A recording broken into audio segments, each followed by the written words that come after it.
3 seconds. That's all Lena Carter had to decide whether to save a man's life or protect her own.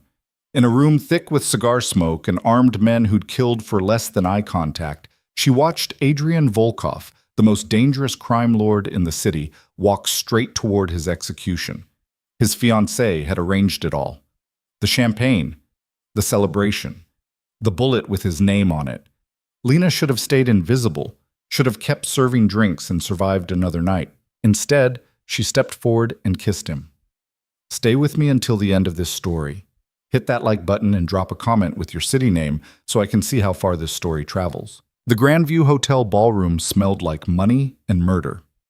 Lena Carter balanced the champagne tray on her palm and kept her eyes down. That was the rule.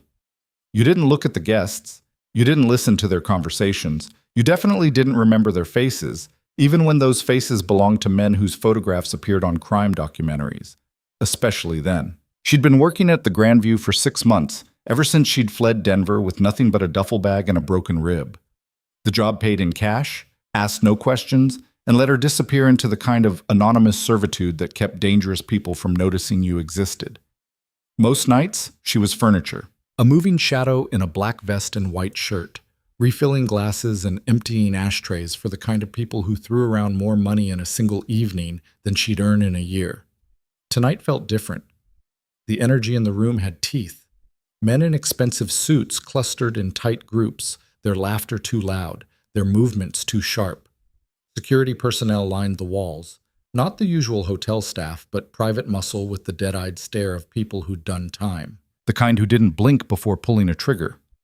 At the center of it all stood Adrian Volkov. Lena had seen him before, of course. You couldn't work 6 months at the Grandview without learning which guests owned which pieces of the city's underworld.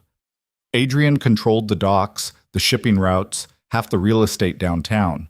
He was 34 years old and built like someone who'd learned to fight long before he learned to delegate. Dark hair, darker eyes, and a face that might have been handsome if it wasn't so carefully empty of expression. People feared him the way they feared winter storms, inevitable, ruthless, indifferent to suffering. Tonight, he was celebrating his engagement. The bride-to-be, Vivian Cross, held court near the bar in a dress that probably cost more than a car. She was beautiful the way poisonous flowers were beautiful, deliberately, dangerously. Her laugh carried across the room like crystal breaking, and every man who heard it straightened unconsciously, drawn by some base instinct toward destruction. Lena had overheard enough conversations to understand the arrangement. Vivian came from old money, the kind that bought legitimacy and political connections. Adrian had new money, the kind that came with bodies buried in concrete. The marriage would unite 2 empires and make both of them untouchable. It was the perfect match, at least on paper. More champagne over here, Lena snapped back to attention, moving toward a cluster of men near the windows. She refilled their glasses with practiced efficiency, her presence so thoroughly ignored she might as well have been a piece of equipment. That was fine. Invisible was safe. She was turning away when she caught the conversation. 20 minutes. Volkov makes the toast, then Vivian gives the signal. You sure the shooter's in position? 3rd floor, southeast window. Clean line of sight. 1 shot, he's done. Lena's hand trembled. Champagne sloshed over the rim of a glass. Nobody noticed. She moved away slowly, her heart slamming against her ribs. This wasn't her business. These weren't her people. She'd learned in Denver that getting involved in other people's violence only got you hurt. The smart thing, the only thing, was to keep her head down, finish her shift, and go home to her shitty studio apartment where the locks actually worked. But her feet had stopped moving. She watched Adrian across the room, laughing at something one of his associates said. He had no idea. How could he? This was supposed to be his engagement party, surrounded by allies and friends. He'd lowered his guard just enough to be human for 1 evening, and Vivian was going to have him killed for it. Lena's hands were shaking now. She set down the tray before she dropped it. Not your problem. Walk away. Except she couldn't stop seeing Denver. Couldn't stop remembering Marcus's smile in public, all charm and devotion, and his fists in private. The way he'd isolated her so thoroughly that when she finally ran, she had nowhere to go and no one to call. The way everyone had believed his version, the successful businessman whose girlfriend was unstable, dramatic, probably on drugs. They'd believed him right up until she showed up at the ER with a concussion and 3 broken fingers. No one had warned her about Marcus. Everyone had known, but no one had said a word. Adrian Volkov was a criminal, probably a killer, definitely not someone deserving of her sympathy or her protection. But he was about to die because the woman he trusted had sold him out, and Lena was maybe the only person in this room who knew. She had 3 seconds to decide. 3. Adrian moved toward the front of the room, accepting a microphone from his lieutenant. The crowd quieted, anticipation rippling through the space like electricity before a storm. 2. Vivian's eyes tracked across the room to the window, almost imperceptible. A signal. Lena followed her gaze and saw the shadow shift behind the glass on the building across the street. 1. Lena moved. She didn't think. Thinking would have stopped her. She crossed the ballroom floor in 8 long strides, her cheap work shoes silent on the marble. Adrian was raising his glass, about to speak, when Lena reached him. She grabbed the front of his jacket and kissed him. The room went silent. It wasn't a good kiss. Lena wasn't trying for romance or seduction. She was trying to move him, to get his body out of alignment with that 3rd-floor window. Adrian went rigid with surprise, his hands coming up automatically to push her away. But Lena pressed closer, rising on her toes to whisper against his mouth. 3rd floor, sniper. Your fiancé set you up. Then she shoved something into his jacket pocket, the cocktail napkin she'd grabbed from the bar, the one where she'd scribbled everything she'd overheard in the 30 seconds between hearing the plan and making the worst decision of her life.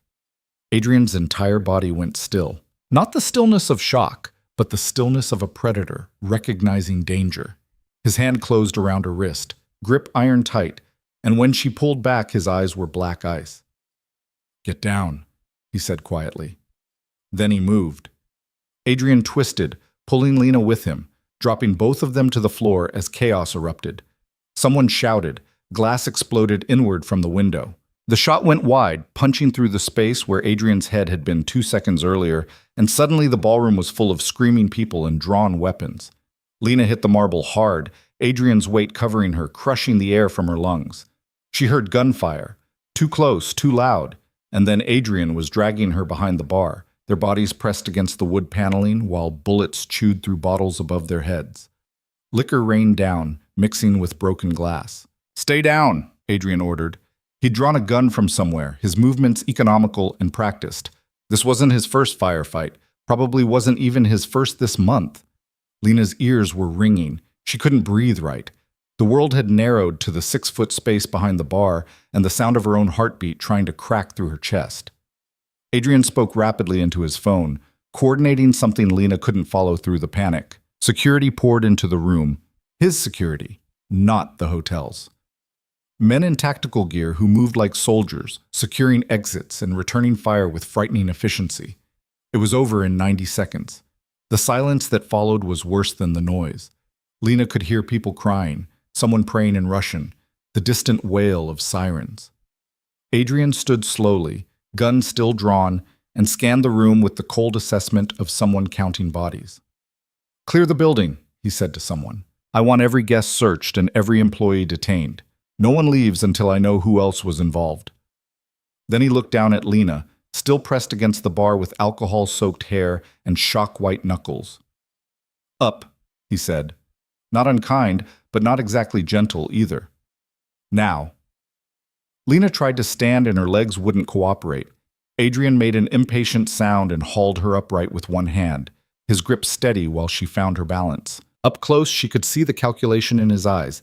He was already 3 steps ahead, already solving the problem, already deciding what to do with the waitress who'd just saved his life and potentially destroyed her own.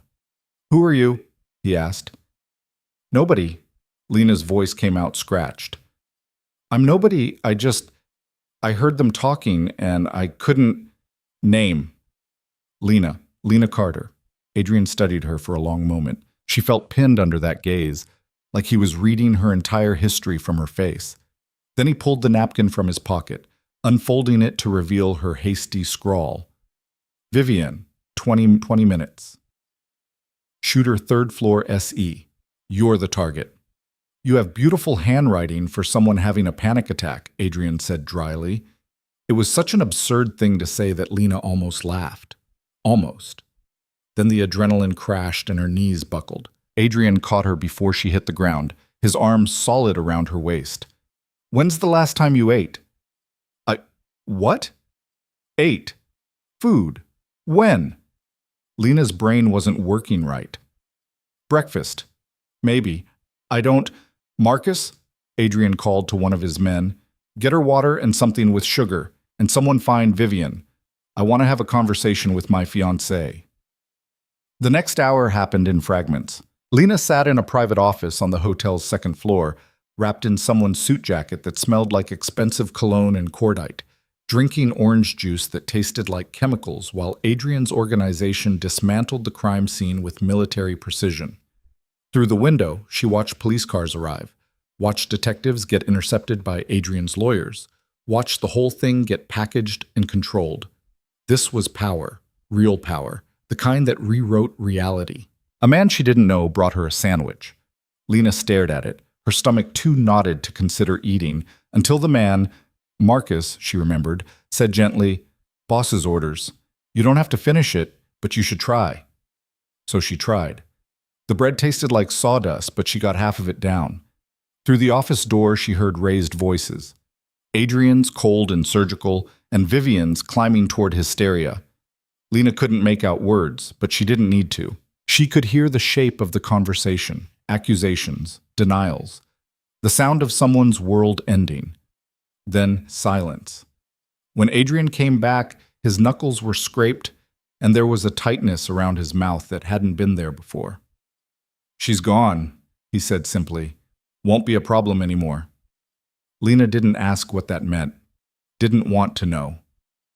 Adrian sat down across from her, his movements carefully controlled, like he was managing violence just beneath his skin. "I need you to tell me everything. From the beginning. Why you were working here, what you heard, and why you decided to get involved."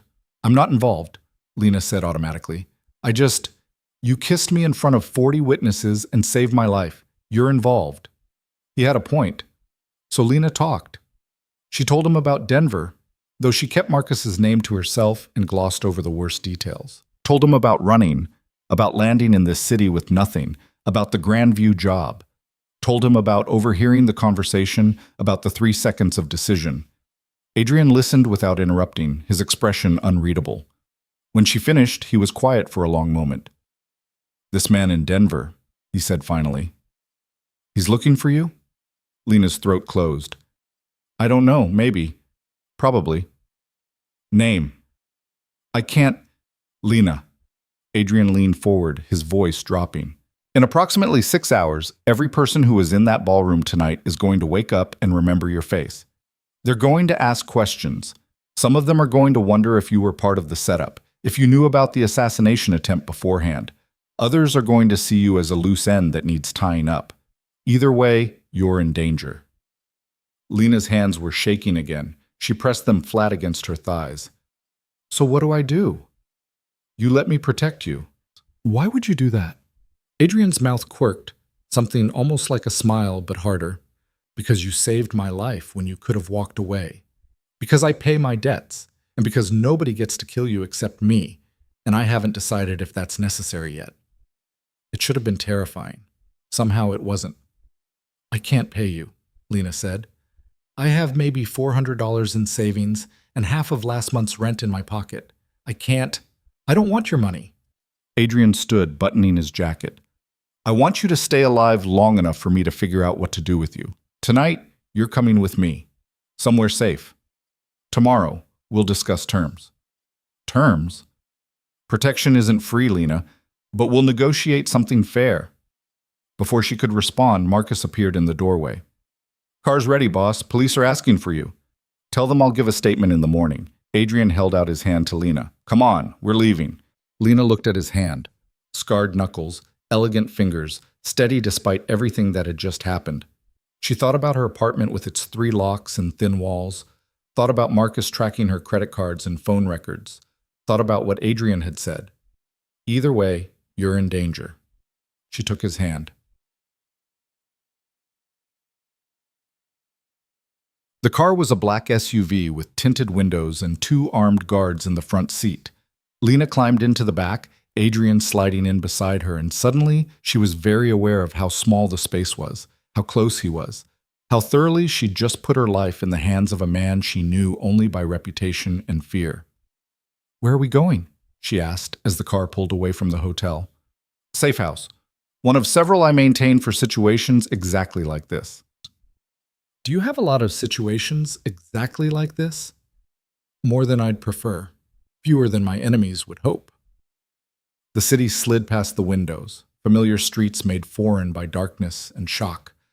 Lena watched her reflection in the glass, a pale ghost with wide eyes and tangled hair. She looked like someone who'd just survived a car crash. Felt like it too. "Your fiancée," she said quietly. "What happened to her?" Adrian was silent long enough that Lena thought he wouldn't answer. Then Vivian made a choice. She gambled that killing me would be easier than marrying me. She lost. I made sure she understood the consequences. "Is she dead? Does it matter?" Yes, Lena thought. No, she didn't know anymore. "I've never seen anyone killed before," she said. "I mean, I knew there was going to be shooting, but I don't know what I thought, that it would be cleaner somehow, more like the movies." "It's never like the movies." Adrian's voice was quiet. "The movies don't show you how loud it is, how it smells, how long the screaming lasts." Lena turned to look at him. In the dim light from passing street lamps, his face was all sharp angles and shadow. "How old were you the first time?" 15. Jesus. "He wasn't there," Adrian said without humor. "Trust me, I checked." The car turned onto a tree-lined street in a neighborhood Lena vaguely recognized as expensive. Old money, established families, the kind of place where neighbors called private security instead of the police. The SUV pulled into the driveway of a brick house set back from the road, surrounded by a high fence and security cameras. "This is a safe house?" Lena asked skeptically. "It looks like a dentist lives here." "That's the point." Adrian climbed out, waiting for her to follow. "Nobody looks twice at a boring suburban house. Inside's different." He wasn't wrong. The front door opened into a space that looked residential enough. Furniture, carpets, family photos that were probably stock images, but there were panic buttons on the walls and reinforced steel behind the decorative molding. The windows were bulletproof. The door locks were biometric. This was a fortress disguised as a home. "Guest rooms upstairs, second door on the left," Adrian said, punching a code into a security panel. "Bathrooms attached. You'll find clothes and toiletries already there. I keep the house stocked for situations like this. Get some sleep. We'll talk in the morning." Lena stood in the hallway, suddenly paralyzed by exhaustion and the surreal nature of everything that had happened in the last 3 hours. "I don't understand why you're doing this." Adrian paused, his hand on the stair railing. "Doing what?" "Being nice to me. Bringing me here. You could have just sent me home with a security detail or put me in a hotel or... You think this is nice?" Adrian's laugh was short and sharp. "Lena, I'm a practical man. You're a witness to attempted murder and successful treason. You're also potentially a target for everyone who wanted me dead and now wants to know how their plan failed. Keeping you close isn't kindness, it's damage control." "Oh." Lena felt stupid for thinking otherwise. "Right." But Adrian's expression softened slightly, something almost like regret crossing his face. "That said, you did save my life. That counts for something. So get some sleep and try not to worry. You're safe here." "How can you promise that?" "Because anyone who wants to hurt you has to go through me first." Adrian smiled, and it wasn't a nice smile. "And I'm very difficult to go through." Then he was gone, disappearing into the house's depths, leaving Lena alone in the hallway with her thoughts and her terror and the slowly dawning realization that her life had just changed in ways she couldn't begin to understand. She climbed the stairs on shaking legs. The guest room was exactly as promised, clean, anonymous, stocked with everything someone on the run might need. There were clothes in the closet, multiple sizes, tags still attached, toiletries in the bathroom, all unopened. A phone charger, a laptop, even a selection of books on the nightstand, like this was a very polite kidnapping. Lena locked the door, checked the window locks, and then sat down on the bed. She should call someone. But who? She had no family, no close friends, no one who'd notice if she disappeared. That was the point of running, to become nobody, to erase herself so thoroughly that Marcus couldn't find her. She'd succeeded, and now that success meant she was utterly alone. Her phone buzzed. Unknown number. Sleep. Tomorrow, we figure out what comes next. Alina stared at the message. Adrian must have gotten her number from the employee records at the Grandview. That should have felt invasive. Instead, it felt almost comforting, proof that someone knew where she was, that she wasn't completely invisible. She typed back, "How do I know you won't kill me in my sleep?" The response came quickly. "If I wanted you dead, you'd already be dead. I'm efficient like that." Despite everything, the fear, the shock, the bone-deep exhaustion, Lena smiled. She plugged in her phone, stripped down to her underwear, and crawled into bed wearing one of the t-shirts from the closet. It was too big, soft from washing, and smelled faintly of detergent. Normal things. Human things. Outside, the wind picked up, rattling the bulletproof windows. Lena closed her eyes and waited for sleep that wouldn't come. She woke to sunlight and the smell of coffee. For one disoriented moment, Lena thought she was back in Denver, in the apartment she'd shared with Marcus before everything went wrong. Then memory crashed back and she sat up fast, her heart racing. The house was quiet. Too quiet. Lena grabbed a pair of jeans from the closet. They fit well enough, and ventured downstairs. The kitchen was sunlit and immaculate.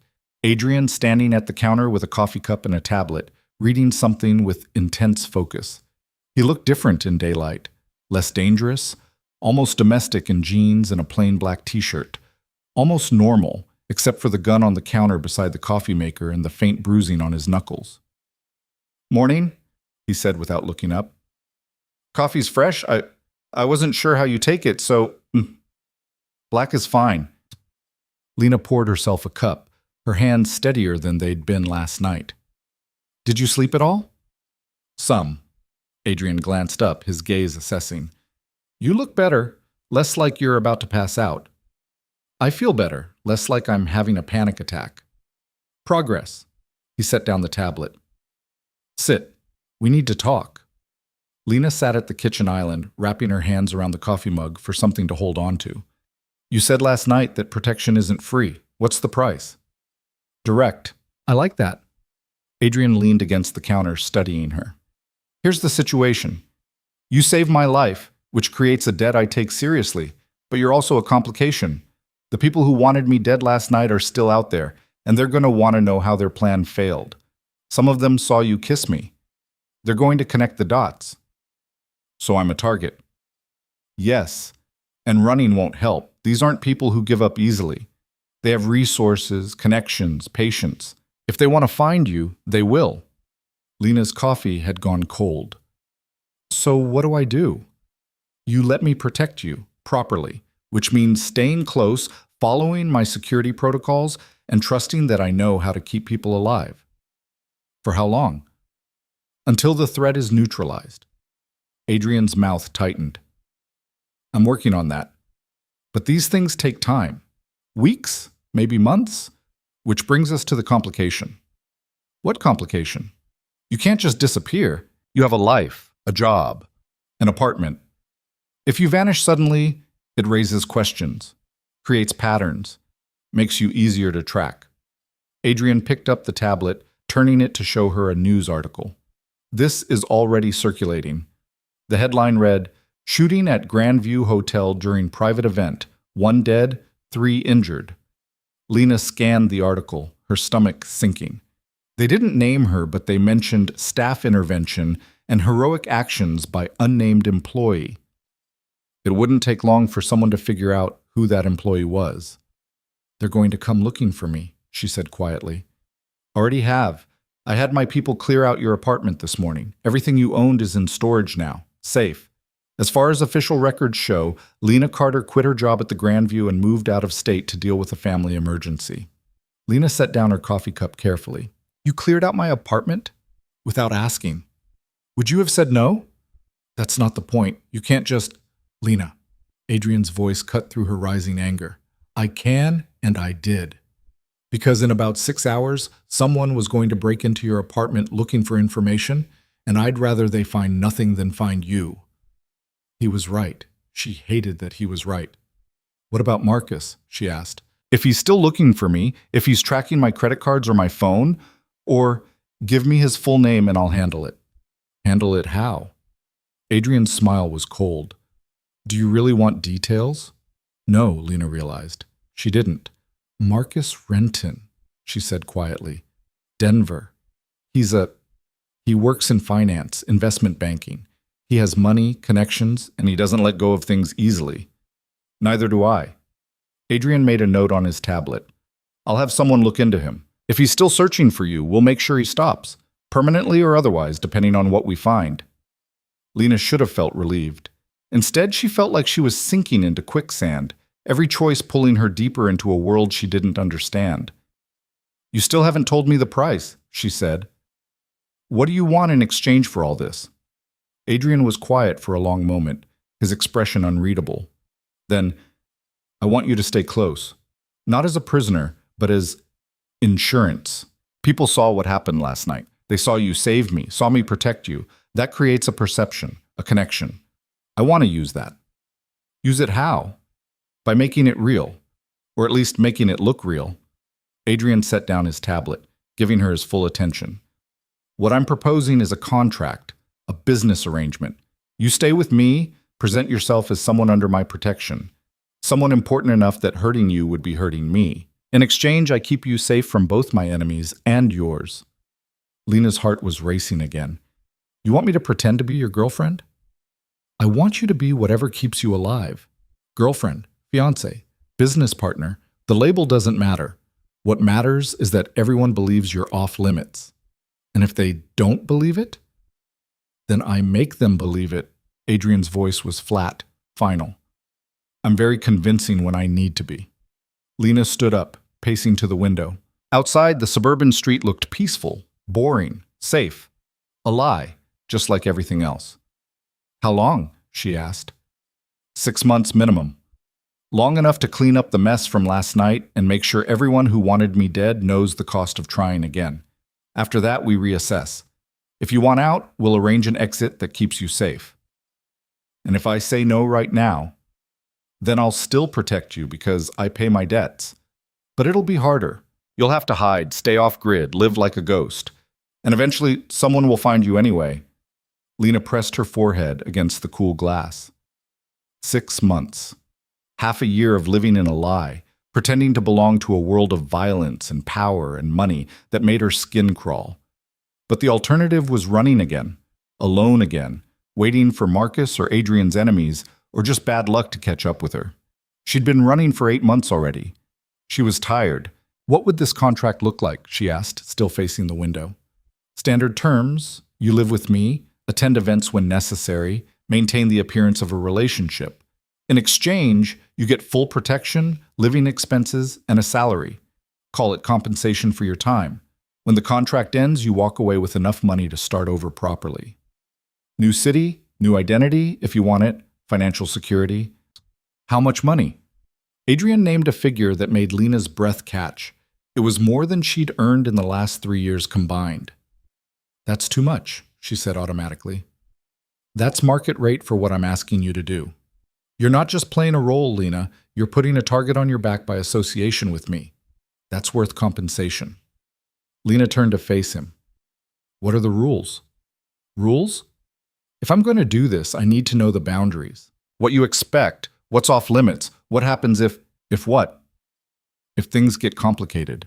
Lena's face heated. If the pretending starts to feel too real, or if, then we talk about it like adults, Adrian said calmly. This is a business arrangement, Lena, but we're both human. If boundaries need adjusting, we adjust them. The only non-negotiable is your safety. Everything else is flexible. It should have made her feel better. Instead, it made everything feel more dangerous, because Adrian Volkov being reasonable was somehow more terrifying than Adrian Volkov being cruel. I need time to think, Lena said. You have until tonight. After that, I need an answer. Adrian checked his watch. I have business to handle this afternoon. Marcus will stay with you. Security, not surveillance. You're free to use the house, the internet, whatever you need. Just don't leave the property. I'm a prisoner. You're protected. There's a difference. Adrian collected his tablet and his gun, heading for the door. Then he paused, looking back at her. For what it's worth, he said quietly, I don't think you're nobody, Lena. Nobody doesn't risk their life to save a stranger. Nobody doesn't walk away from everything to escape abuse. You're surviving, and that takes more strength than most people have. So whatever you decide, don't decide it thinking you're worthless. You're not. Then he was gone, the door closing softly behind him, leaving Lena alone with 6 months' worth of choices and no good answers. She stood in the sunlit kitchen, drinking cold coffee, and tried to figure out who she was now, the invisible waitress, the woman who kissed danger, or someone entirely new. By evening, she still didn't know. But when Adrian came back and asked for her answer, Lena heard herself say yes. The contract arrived the next morning in a manila envelope, delivered by Marcus, along with breakfast and a pointed look that suggested he thought Lena was making a mistake. She didn't open it immediately. Instead, she sat at the kitchen island with coffee that had gone cold again. Apparently that was becoming a habit, and stared at the envelope like it might bite her. Adrian found her there an hour later, the envelope still sealed, her thumbnail picking at the corner. Having second thoughts? He asked, pouring himself coffee from the fresh pot Marcus had made. Is it too late for those? Legally? No. Practically? Adrian sat down across from her. You said yes. I'm holding you to it unless you can give me a compelling reason why not. Lena finally opened the envelope, pulling out the document. It was thick, 20 pages at least, dense with legal terminology that made her head hurt. She flipped through it, catching phrases like non-disclosure, termination clauses, and asset protection. Did you write this yourself? She asked. I have lawyers for that. But yes, I reviewed every word. It's fair, Lena. Probably more fair than you deserve, given that you're getting significantly more out of this arrangement than I am. You're getting a human shield. I'm getting a complication I don't need. Adrian's voice was flat. But I'm also getting to sleep at night knowing I didn't leave you to get killed because you saved my life. So we're both getting something. Lena found the salary clause and stared at the number again. It still seemed impossible. This can't be legal. It's perfectly legal. You're being compensated as a personal consultant. The IRS won't bat an eye. What am I consulting on? How to not get killed. You're very good at it. 1 day of experience and you're still alive. Despite herself, Lena laughed. It came out sharp and startled, like her body had forgotten how. Adrian's expression didn't change, but something in his eyes softened fractionally. Read the whole thing, he said. If you have questions, ask them. I want you to understand exactly what you're signing. So Lena read. The contract was surprisingly straightforward once you cut through the legal jargon. She would live with Adrian for a minimum of 6 months, attend social functions as needed, and maintain the public appearance of a romantic relationship. In exchange, she'd receive housing, security, a monthly salary, and a lump sum payment at the contract's conclusion, assuming she fulfilled all terms. The termination clauses were extensive. Either party could end the arrangement early, but doing so came with penalties. If Lena left before 6 months without cause, she forfeited the completion bonus. If Adrian terminated without cause, he owed her double. There were confidentiality agreements, non-compete clauses, even provisions about social media and public statements. Everything was spelled out in excruciating detail, from wardrobe expenses to travel arrangements to what happened if one of them died before the contract expired. This section here, Lena said, pointing to page 14. It says I can't have romantic or sexual relationships with third parties during the contract period.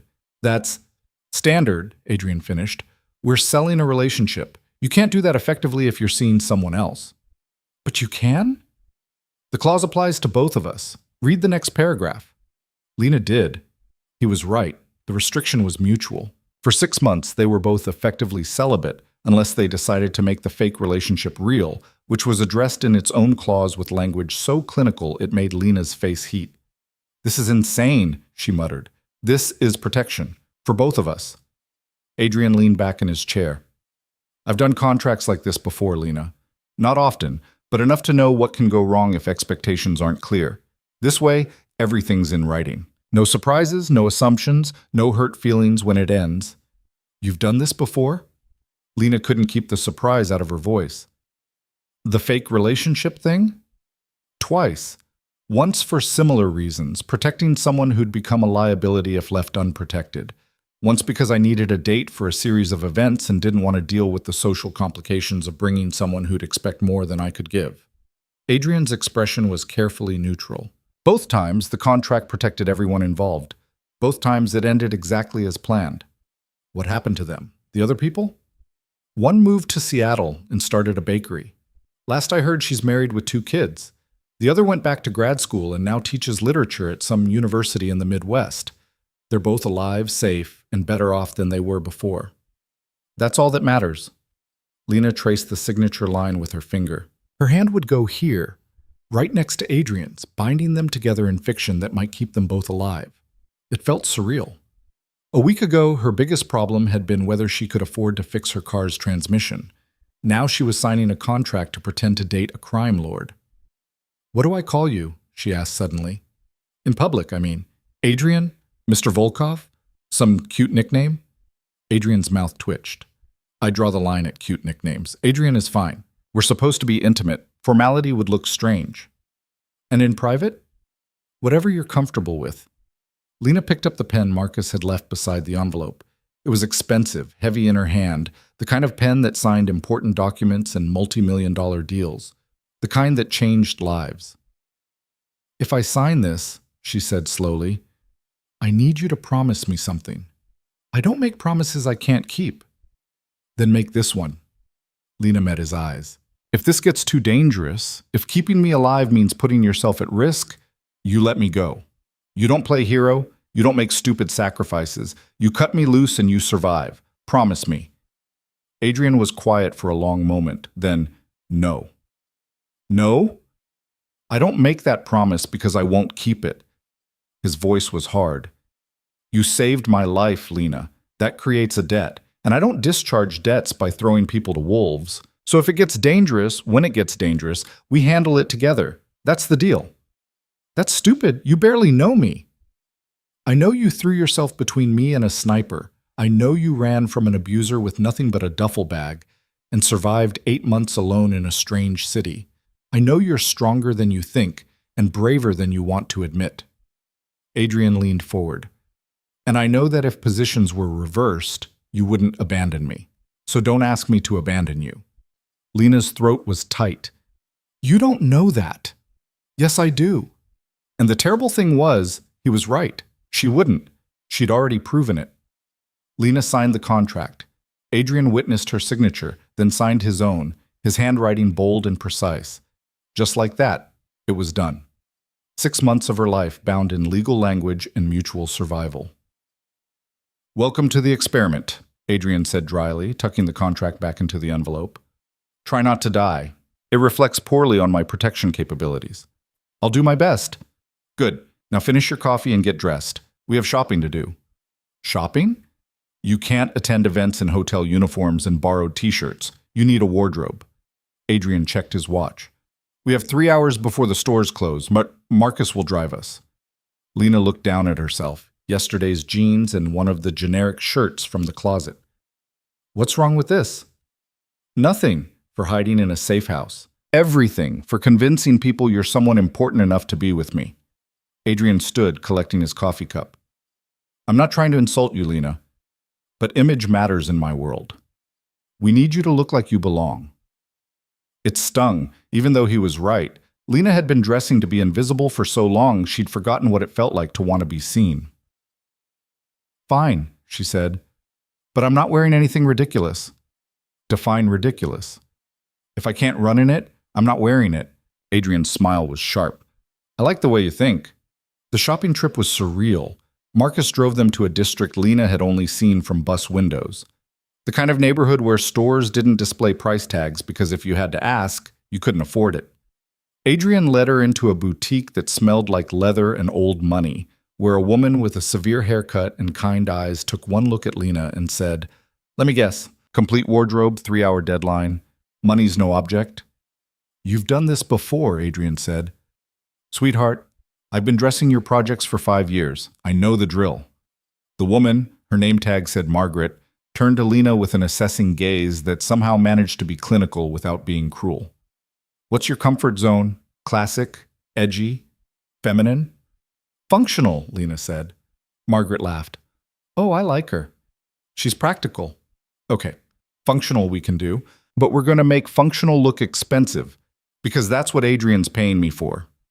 What followed was 3 hours of being dressed like a doll while Margaret and her assistant pulled clothes from racks and held them up to Lena's skin, assessing colors and cuts with the efficiency of a surgical team. Adrian sat in a leather chair near the window, working on his phone and occasionally glancing up to offer opinions. Not the red, he said when Margaret held up a dress. Too aggressive. The blue? Margaret countered. Better, but darker. They argued about colors and styles like Lena wasn't standing right there, which should have been annoying but was somehow comforting. It meant this was normal for them, routine, not some special project that required kid gloves. Try this, Margaret said, handing Lena a dress. Lena took it into the fitting room and stared at her reflection. The dress was simple, navy blue, knee-length, structured but not stiff. It fit perfectly, hugging curves Lena had forgotten she had, making her look pulled together without trying too hard. She stepped out of the fitting room and Adrian looked up from his phone. His expression didn't change, but something flickered in his eyes. That works, he said quietly. Margaret smirked. Told you. Trust the professional. By the time they finished, Lena had acquired enough clothes to fill 2 closets. Dresses for events, casual wear for daily life, shoes that cost more than her monthly rent used to, even jewelry that Margaret insisted was essential for polish. Everything was being delivered to Adrian's primary residence, where Lena would be moving in tomorrow. Thank you, Lena said to Margaret as they were leaving. Honey, thank Adrian. He's the one paying my commission. But Margaret's smile was genuine. You look good. More importantly, you look comfortable. That's rare in this world. Hold on to it. In the car, Lena watched the city slide past and tried to process the last 3 hours. Does Margaret know, she asked, about the contract? She knows I sometimes need people to look a certain way for professional reasons. She doesn't ask questions. Adrian was scrolling through emails, his attention divided. But she's discreet. You don't last in her business without learning when to be blind. How many people know this isn't real? Marcus. My lawyer. Margaret, probably, though we've never discussed it directly. Everyone else will believe what we show them. That's the point. Lena shifted in her seat. Your family? Dead. The word was flat, final. Lena knew better than to push, but curiosity won out. All of them? Everyone who mattered. Adrian put away his phone, giving her his full attention. My parents died when I was 14. Car accident, probably not an accident. I was raised by my uncle after that. He taught me the business, taught me how to survive. He died 3 years ago. Cancer, definitely not an accident. I'm sorry, Suts. Don't be. He was a bastard who beat me regularly and called it education. But he kept me alive long enough to learn, so I'm grateful for that at least. There was no emotion in Adrian's voice, just facts delivered with the same inflection someone might use to discuss weather. It made Lena's chest ache. Do you have anyone? She asked. Friends? People you're close to? I have associates, people I trust to do specific jobs, people who trust me to pay them well and not get them killed. Adrian's smile was thin. But friends? No. Friendship requires vulnerability I can't afford.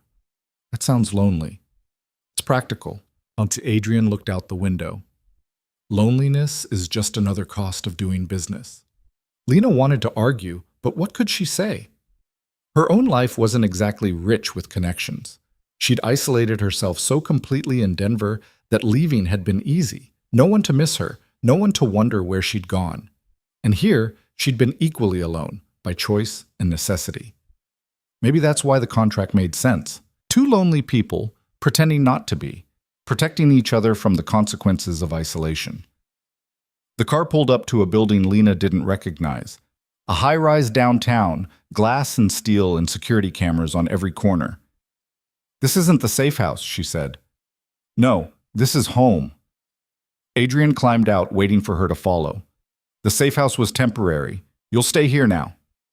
The penthouse took up the entire top floor. Floor-to-ceiling windows overlooked the city, giving the space a sense of floating above the world. The furniture was modern, expensive, chosen for aesthetics over comfort. Everything was clean lines and neutral tones, beautiful in the way museums were beautiful, meant to be admired, not lived in. "Your room is this way," Adrian said, leading her down a hallway. He opened a door to reveal a bedroom that was easily twice the size of Lena's old apartment. King bed, attached bathroom, a walk-in closet that was currently empty but wouldn't be for long. The windows faced east. Sunrise views, Lena realized. Waking up here would be like waking up inside the sky. "This is too much," she said. It's what I have available. Unless you'd prefer the room next door. It's smaller, but it has better soundproofing." "Why would I need soundproofing?" Adrian's expression was carefully blank. "I sometimes have business meetings that run late. People get loud." Translation: people got hurt. Lena swallowed hard and decided she didn't need to know more. "This is fine," she said. "Good. Get settled. Dinner's at 7. Marcus is cooking, and he gets offended if people are late." Adrian paused at the door. "And Lena? Lock your door at night. I have people who come and go at odd hours. They know you're here, they know you're off limits, but old habits die hard. Better safe than sorry." He left before she could respond. Lena stood in the enormous bedroom and felt very small. This was real now. Not a safe house, not a temporary solution. This was her life for the next 6 months, living in a stranger's home, pretending to be someone she wasn't, hoping she survived long enough to collect the payout. Her phone buzzed. A text from an unknown number that she somehow knew was Adrian. "Your things from storage will be delivered tomorrow. If you need anything tonight, help yourself to whatever's in the apartment. Make yourself at home." Lena typed back, "How am I supposed to make myself at home when everything looks like a furniture showroom?" The response came quickly. "Fair point. Feel free to mess it up. Could use some lived-in energy." Despite everything, Lena smiled. She spent the next hour exploring the penthouse. The kitchen was state-of-the-art and barely used. Marcus clearly did most of the cooking. The living room had a TV that took up half a wall and a sound system that probably cost more than a car. There was a library with floor-to-ceiling bookshelves, mostly filled with books about economics and strategy, nothing that looked like it was read for pleasure. Adrian's bedroom door was closed. Lena didn't try the handle. At 7 exactly, she emerged to find Marcus setting the table. He'd made chicken piccata and roasted vegetables, and the smell was good enough to make Lena's stomach wake up and remember it existed. "You cook?" she asked, surprised. "Someone has to. Boss lives on coffee and spite if left to his own devices." Marcus pulled out a chair for her. "He'll be down in a minute. Business call running long." "Does that happen often?" "Define often." Marcus poured wine, red, expensive looking. "Depends on the week. Sometimes it's quiet. Sometimes people need reminding why crossing Adrian Volkov is a bad idea." "And which kind of week is this?" Marcus's smile was grim. "The reminding kind. A lot of people got ideas after the engagement party. A lot of people think Adrian's distracted, vulnerable. They're learning otherwise." Adrian appeared then, hair damp like he'd just showered, wearing clean clothes and the kind of exhaustion that sat behind his eyes like weight. "Sorry, that took longer than expected." "Everything handled?" Marcus asked. "For now." They ate in relative silence, the kind that wasn't uncomfortable so much as companionable. Marcus asked Lena about the shopping trip, and she told him about Margaret's ruthless efficiency, making him laugh. Adrian contributed occasionally, dry observations that suggested he was paying attention, even when he looked half asleep. Halfway through dinner, Lena's phone rang. Unknown number. She ignored it. It rang again. "You should answer that," Adrian said quietly. "It's probably spam. Or it's important." His eyes were sharp now, focused. "Answer it." Lena picked up the phone, her stomach nodding. "Hello? Lena? Oh, thank Christ, I've been trying to reach you for days." The voice was familiar. Female, worried, with an accent Lena couldn't quite place. It took her a moment to recognize it. "Sarah?" Sarah Chen had worked the bar at the Grandview, one of the few people who'd been consistently kind to Lena during her 6 months there. They weren't friends exactly, but they'd shared cigarette breaks and complaints about difficult customers. "Where are you?" Sarah asked. The hotel's saying you quit, moved away, but that doesn't make sense. You didn't say anything about leaving, and after what happened at the party, I'm fine, Lena interrupted. I just needed to get out of the city for a while, family stuff. Bullshit. You told me you didn't have family. Lena closed her eyes. Adrian was watching her, his expression unreadable. It's complicated. The police came by asking about you, about the shooting. They wanted to know if you'd said anything, if you'd seemed upset or scared or... Lena, what happened? What did you see? Nothing. I didn't see anything. More bullshit. Sarah's voice dropped. Look, I don't know what you're mixed up in, but people are asking questions about you, about who you talked to, about where you went, and not just cops. Other people. Scary people. Lena's blood went cold. What kind of people? The kind who slip the hostess $100 for information about employee records. The kind who don't blink when you tell them to fuck off. Sarah paused. I didn't tell them anything, but other people might not be so careful. You need to watch yourself. I will. Thank you for warning me. Yeah, well, you were always decent to me. Figured I owed you. Sarah hesitated. You're really okay? You're safe? Lena looked at Adrian, at Marcus, at the expensive penthouse and the armed security and the contract that bound her to a world of calculated violence. I'm safe, she said. I promise. After she hung up, the silence stretched thin. They're looking for you, Adrian said. Not a question. Apparently. That's faster than I expected. Whoever's cleaning up Vivian's mess is efficient. Adrian exchanged a look with Marcus. We need to accelerate the timeline. The longer Lena's hidden, the more suspicious it looks. We go public tomorrow. Public how? Lena asked. There's a fundraiser tomorrow night. Art auction, very high profile, lots of press. We were planning to wait another week, let things settle. But if people are already searching for you, we need to establish your new status immediately. Show them you're protected. Make it clear that touching you means war. Lena's hands were shaking. She set down her fork carefully. I'm not ready. You don't have to be ready. You just have to show up and let me do the rest. Adrian's voice was firm. Margaret's already sent over evening wear. Marcus will brief you on the key players, who to avoid, who to charm, who to ignore completely. I'll handle everything else. What if I mess up? What if someone asks questions I can't answer? Then you tell them the truth, or a version of it. We met at the Grandview. You saved my life. I was grateful. We started talking. Things developed. Adrian reached across the table, his hand covering hers. The touch was warm, steady, anchoring. It's not complicated, Lena. People believe what they want to believe. We just have to give them permission. His hand on hers felt like a promise. Like maybe this could work. Like maybe they could both survive this. Lena turned her hand over, palm to palm, and squeezed once. Okay, she said. Tomorrow. We do this. Adrian smiled, and for the first time since she'd met him, it looked almost genuine. Tomorrow, he agreed. The rest of dinner passed in planning, Marcus walking her through names and faces, Adrian explaining the fundraiser's purpose and who would be there, both of them coaching her on body language and responses. By the time they finished, Lena's head was spinning with information. She excused herself and retreated to her room, locking the door like Adrian had suggested. Through the window, the city sprawled below, a million lights in the darkness. Somewhere out there, people were searching for her. Somewhere out there, Marcus was probably still looking. And somewhere closer, in this very building, Adrian was planning how to keep them all at bay. Lena changed into the pajamas Margaret had included, silk, ridiculously soft, and climbed into bed. The mattress was perfect, the pillows were perfect, everything was perfect except her racing heart and the weight of tomorrow pressing down on her chest. Her phone buzzed.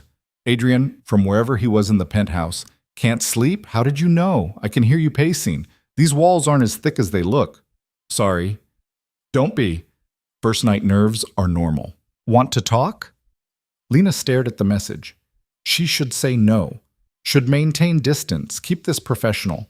But the room was too big, and the silence too loud, and she was tired of being alone. Yes, she typed. 2 minutes later, there was a soft knock. Lena opened the door to find Adrian in sweatpants and a t-shirt, holding 2 mugs of tea. Chamomile, he said. It's supposed to help with sleep. Personally, I think it tastes like lawn clippings, but people swear by it. Lena took the mug and stepped back, letting him in. Adrian settled into the armchair by the window, leaving the bed for her, a small courtesy that she appreciated more than she should. They drank terrible tea and watched the city lights, and Adrian told her about the first time he'd had to attend a high society event after taking over his uncle's business. "I was 23 and had no idea what I was doing," he said. "I wore the wrong shoes, used the wrong fork, called a senator's wife by the wrong name. It was a disaster, but I survived. And the next time was easier, and the time after that easier still. Eventually, you stop feeling like an imposter and start feeling like you belong." "Do you?" Lena asked. "Feel like you belong?" Adrian considered this. "I feel like I've earned my place. That's not the same thing, but it's enough." They talked until the tea was gone and Lena's eyes were heavy. Adrian stood to leave, collecting the mugs. "Thank you," Lena said. "For this? For not making me feel stupid for being scared." "Fear is just information, Lena. It tells you what matters." Adrian paused at the door. "Tomorrow will be hard, but you'll be fine. Trust me." "I'm starting to," Lena admitted. Adrian's smile was soft, surprising. "Good. That'll make this easier." After he left, Lena locked the door and climbed back into bed. This time sleep came easier, and when she dreamed, it wasn't of running or fear or Marcus's fists. She dreamed of standing in a ballroom, Adrian's hand warm in hers, and not being afraid. The dress Margaret had sent over was midnight blue silk that moved like water and felt like wearing a whisper. Lena stared at it hanging on the closet door and felt her stomach twist into knots. "You look like you're about to throw up," Marcus said from the doorway. He was already dressed for the evening in a suit that somehow managed to look both expensive and vaguely threatening. "That's normal, by the way. First big event always feels like walking to your execution." "Super comforting, thanks. I'm not here to comfort you. I'm here to make sure you don't embarrass the boss." Marcus stepped into the room, his expression softening slightly. "But for what it's worth, you'll be fine. Adrian doesn't bet on losing horses." "I'm a horse now?" "You know what I mean." Marcus picked up the jewelry box from the dresser, diamond earrings that probably cost more than Lena had made in her entire life. "These go with the dress. Adrian said to tell you they're on loan from the vault, not a gift, so don't feel weird about wearing them." "I feel weird about everything." "Yeah, well, get used to it." Marcus set down the box. "You've got 2 hours. Hair and makeup team gets here in 20 minutes. Don't argue, it's not negotiable. Adrian wants you looking polished, and frankly, no offense, but you need the help." "None taken," Lena said, because it was true. She'd been doing her own makeup with drugstore products for years. And while she could manage presentable, she couldn't manage the kind of flawless that Adrian's world required. The hair and makeup team arrived exactly on time, 2 women who introduced themselves as Val and Simone, and immediately started assessing Lena's face like it was a sculpture they'd been hired to fix. Val handled hair, Simone took makeup, and together they transformed Lena into someone she barely recognized.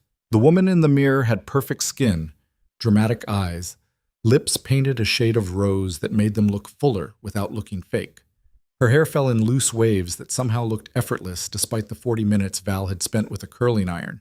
She looked expensive, polished, like someone who belonged on Adrian Volkov's arm. "You clean up good," Val said with approval. "Now put on the dress and let's see the whole package." The dress fit perfectly, because of course it did. Margaret didn't make mistakes. It hugged Lena's body in ways that felt both flattering and terrifying, the neckline just low enough to be elegant without being scandalous. When she stepped out of the bathroom, Val actually whistled. "Boss is going to lose his mind," she said. "Boss pays me to make people look good," Simone corrected. "But yeah, this is some of my best work." Lena barely heard them. She was staring at her reflection, trying to reconcile this polished stranger with the waitress who'd served champagne in a generic vest just days ago. The transformation was complete. She looked like she belonged in Adrian's world. Now she just had to convince everyone else. Adrian was waiting in the living room when she emerged, checking his watch with the impatience of someone who ran on precise schedules. He looked up when she entered and went completely still. "Well?" Lena asked, her voice coming out smaller than she intended. "Will I pass?" Adrian's expression was unreadable for a long moment. Then he crossed the room, his movements fluid, and stopped just close enough that she could smell his cologne, something dark and expensive that probably had a pretentious name. "You'll more than pass," he said quietly. His eyes traveled over her face, her dress, her carefully styled hair with an intensity that made her skin heat. "You look stunning." Margaret and the makeup team deserve the credit. They had good material to work with. Adrian reached up, adjusting one of her earrings fractionally. The touch was brief, professional, but Lena felt it like electricity. "How are you feeling?" "Terrified." "Good. Channel that into alertness. These events are full of predators. You need to stay sharp." Adrian stepped back, giving her space to breathe. "Remember what Marcus taught you. Names, faces, who to trust, who to avoid. I'll stay close, but you need to be able to handle basic conversation on your own. What if someone asks about us? About how we met? Tell them the truth, simplified. We met at the Grandview during a private event. You caught my attention. We've been seeing each other since." Adrian's mouth quirked. People love a romance story. Give them enough truth that they don't question it, then redirect to safer topics. Like what? Art, the weather, their accomplishments. Adrian handed her a small clutch purse that matched her dress. "There's a phone inside with my number on speed dial. If anything feels wrong, if anyone makes you uncomfortable, you text me immediately. I don't care if I'm in the middle of a conversation with the mayor. You signal, I come." Lena opened the clutch. Inside was the phone, a credit card with her name on it. Where had he gotten that made? And a small canister that looked like pepper spray. "Is that pepper spray? Gel formula won't blow back on you in wind." Adrian's expression was dead serious. "I don't expect trouble tonight, but I plan for it anyway. If someone gets aggressive and I'm not close enough to intervene, you spray first and ask questions later. I'll handle the fallout." The casual way he said it, the assumption that there might be fallout to handle, should have scared her. Instead, it was oddly reassuring. Adrian planned for violence the way other people planned for rain, methodically, practically, without drama. "Okay," Lena said. "I can do this." "I know you can." Adrian offered his arm. "Shall we?" The fundraiser was held at the Ashford Gallery, a converted warehouse in the arts district that had been transformed into a showcase of excess. Massive paintings hung on exposed brick walls, sculptures occupied corners like sentries, and the champagne being passed around probably cost more per glass than Lena used to make in a day. The crowd was exactly what she'd expected, old money mixing with new, politicians rubbing shoulders with business moguls, everyone dressed in clothes that whispered wealth instead of shouting it. This was power in its natural habitat, comfortable and confident. Adrian kept his hand on the small of Lena's back as they entered, a possessive gesture that she knew was for show but still made her heart race. People turned to look. Of course they did. Adrian commanded attention just by existing, and Lena felt the weight of dozens of eyes assessing her, cataloging her, trying to figure out who she was and why she mattered. "Relax," Adrian murmured near her ear. "You're doing that thing where you hold your breath." Lena exhaled slowly. "Sorry." "Don't apologize. Just breathe." His thumb traced a small circle against her spine, grounding her. "We'll make the rounds. I'll introduce you to the key players. Then we can disappear to look at art and pretend we're cultured." "I actually like art." "Really? Surprised?" Pleasantly. Adrian guided her toward a cluster of people near a massive abstract painting. "Let's start with the Holloways, Thomas and Rebecca, old money, pharmaceutical fortune, generally harmless. He collects modern art, she collects gossip. Be polite to him, charming to her." Thomas Holloway was in his 60s with kind eyes and an expensive suit. Rebecca was younger, beautiful in that preserved way that required a lot of money and a good surgeon, and her smile was all teeth when Adrian introduced Lena. "So this is the mystery woman," Rebecca said, her eyes gleaming with interest. "We've heard whispers, of course, but Adrian's been so secretive. Tell me everything. How did you two meet?"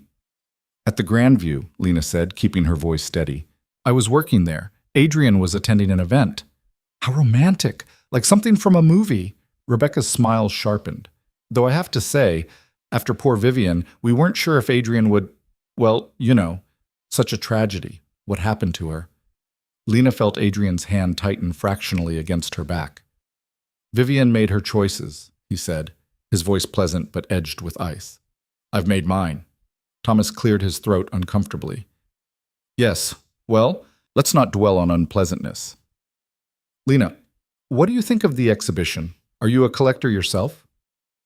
I appreciate art more than I collect it, Lena said carefully, though I have to admit some of these pieces are a bit beyond my understanding. That one, for instance. She nodded toward a canvas that appeared to be entirely black. I'm sure there's depth I'm missing. Thomas laughed, warm and genuine. Don't feel bad. I've been collecting for 30 years, and I still can't figure out what half these modern pieces are supposed to mean. I buy what speaks to me and hope I'm not being completely fooled. They talked about art for another few minutes before Adrian smoothly extracted them, moving on to the next group. This became the pattern of the evening. Brief introductions, careful conversations, Adrian's steady presence at her side, keeping her anchored while she navigated a world that felt like walking through a minefield in expensive shoes. Some people were kind, genuinely welcoming. Others assessed her like a curiosity, trying to figure out her angle. And a few looked at her with barely concealed hostility, their smiles tight and fake, clearly unhappy about her presence in Adrian's life. Don't worry about the hostile ones, Adrian said during a brief moment alone. They're either people who wanted Vivian's alliance or people who hoped I'd stay single and vulnerable. Your existence disrupts their plans, so they're annoyed. Should I be worried? Not tonight, but in general? Adrian's expression was serious. Yes, some of these people are dangerous when their interests are threatened. That's why the contract exists, to make clear that threatening you means going through me. A waiter passed with champagne. Lena took a glass she didn't want just to have something to do with her hands. Adrian Volkov, I was wondering if you'd show your face tonight. The voice came from behind them, male and smooth, with an undercurrent of something that made Lena's instincts scream danger. Adrian turned slowly, his body language shifting subtly into something more guarded, and Lena found herself looking at a man in his 40s with silver hair and a smile that didn't reach his eyes. Constantine, Adrian said neutrally, I didn't realize you were on the guest list. Last-minute addition. I do love art. Constantine's gaze slid to Lena, assessing. And you must be the reason Adrian's been so distracted lately. I don't believe we've met. Lena Carter, she said, keeping her voice level. Konstantin Markov. He took her hand and kissed it, a gesture that should have been charming but felt like a threat. Enchanted. Tell me, how does a woman like you end up with a man like Adrian? You seem far too innocent for his usual circles. Constantine, Adrian said, his voice dropping into something dangerous. I'm just making conversation. Constantine released Lena's hand. Though I have to say, Adrian, your timing is interesting. New relationship so soon after the unfortunate incident with Vivian. Some might say suspiciously soon. Some might say a lot of things. Adrian's smile was all edges. Most of them would be smart enough to say them out of my hearing. The air between the two men crackled with tension. Lena felt like she was watching two predators circle each other, waiting to see who'd strike first. I meant no offense, Constantine said smoothly. I'm simply concerned for your well-being. These are dangerous times, and grief can make us vulnerable to poor decisions. I'm not grieving, Adrian said flatly, and my decisions are none of your concern. Constantine's smile widened. Of course, forgive me for overstepping. He turned back to Lena. Enjoy the evening, Miss Carter. I'm sure we'll be seeing much more of each other. He walked away, leaving a wake of discomfort behind him. Who was that? Lena asked quietly. Competition. He controlled the northern shipping routes until I took them last year. He's been looking for an opening to retaliate ever since. Adrian's jaw was tight. He's also the one who approached Vivian about the assassination. I haven't been able to prove it yet, but I know. So he's here to… what? Threaten me? To assess you, to see if you're a weakness he can exploit. Adrian's hand found hers, squeezing once. That's why we're here tonight. To show him and everyone else that you're not a weakness. You're an asset, and hurting you would cost more than anyone's willing to pay. Lena's champagne glass was shaking slightly. She set it down on a passing tray. I don't like this. Neither do I. But it's necessary. Adrian pulled her closer, his voice dropping. Look at me. Lena met his eyes. They were dark, intense, focused entirely on her. You're safe, Adrian said. I won't let anyone hurt you. That's not a promise I make lightly, Lena. I mean it. Okay, she whispered. I believe you. Something shifted in Adrian's expression. Surprise, maybe. Or something softer that he quickly buried. Good, he said. Now, let's look at some art. The sculpture gallery is quieter, and I could use a break from performing. The sculpture gallery was indeed quieter, tucked away from the main exhibition space. Massive pieces occupied the room, marble and bronze and twisted metal that looked like frozen motion. Lena wandered among them while Adrian followed, his presence a constant warmth at her back. This one's my favorite, she said, stopping in front of a bronze figure of a woman mid-leap, her body stretched in impossible grace. It looks like she's escaping something, or flying towards something better. I can't tell which. Maybe both, Adrian said. He studied the sculpture with genuine interest. Sometimes escaping and flying toward are the same thing. Is that what you did? When you took over your uncle's business? In a way. Adrian's expression was distant. He built an empire on fear and brutality. I inherited that, but I didn't want to maintain it the same way. So I escaped his methods while flying towards something more sustainable. Not cleaner. I'm not naive enough to pretend this business is clean, but more strategic, less wasteful violence. Do you ever regret it? The life you chose? I didn't choose it. It chose me. Adrian turned to look at her. But I've made the best of it. Built something that works, kept people alive who might not have survived otherwise, tried to minimize unnecessary cruelty.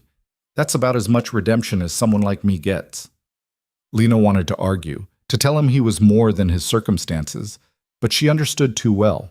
She hadn't chosen to be Marcus's victim, hadn't chosen to run, hadn't chosen any of this. But here she was, making the best of it. Thank you, she said instead, for tonight, for not throwing me to the wolves. The night's not over yet, but Adrian's mouth quirked into something almost like a real smile. Though you're doing better than I expected, most people can't handle their first high society event without at least one panic attack in the bathroom. Who says I haven't had one? Because I've been watching you all evening and you haven't left my sight for more than 30 seconds. Adrian's voice was matter of fact. Paranoid? Maybe, but it keeps people alive. Before Lena could respond, Marcus appeared in the doorway, his expression tight. Boss, we have a situation. Adrian's demeanor changed instantly, all business. What kind? The kind you need to handle personally, now. Adrian looked at Lena, conflict clear in his eyes. Stay with Marcus. Don't leave his sight. I'll be back in 10 minutes. What's happening? Nothing you need to worry about. Adrian was already moving toward the door. Marcus, she doesn't leave this room unless the building's on fire. Clear? Crystal. Then Adrian was gone, leaving Lena alone with Marcus in a room full of frozen figures and mounting dread. What's going on? Lena asked. Marcus positioned himself by the door, his hand resting casually near his jacket where Lena knew he kept a gun. Probably nothing. Probably Constantine trying to make a point by causing trouble. Adrian will handle it. That's not reassuring. It's not supposed to be. It's supposed to be realistic. Marcus's eyes scanned the gallery constantly, alert for threats Lena couldn't see. This is the life, Lena. Parties and art and champagne, sure. But also danger and violence and people who'd kill you for looking at them wrong. You signed up for this. Tonight's your first real taste. Lena wrapped her arms around herself, suddenly cold despite the gallery's comfortable temperature. I know what I signed up for. Do you? Because knowing intellectually and living it are different things. Marcus's voice wasn't unkind, just honest. Adrian's going to protect you. He's good at that.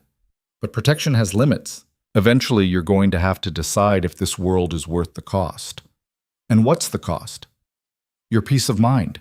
Your ability to trust people. The version of yourself who could live a normal life. Marcus finally looked at her directly. I've been with Adrian for 8 years. I've seen him protect people before. Some of them adapted, some of them broke. You need to figure out which kind you are before you're in too deep to escape. The words hit harder than they should have. Lena turned back to the bronze woman, forever frozen in her moment of flight or escape or whatever it was. What if I'm already in too deep? She asked quietly. Then you better learn to swim fast. Adrian returned 12 minutes later, his knuckles scraped and a tightness around his mouth that suggested violence had been involved. Marcus took one look at him and said, "That bad?" "Handled." Adrian's eyes found Lena. "We're leaving. Now." "What happened?"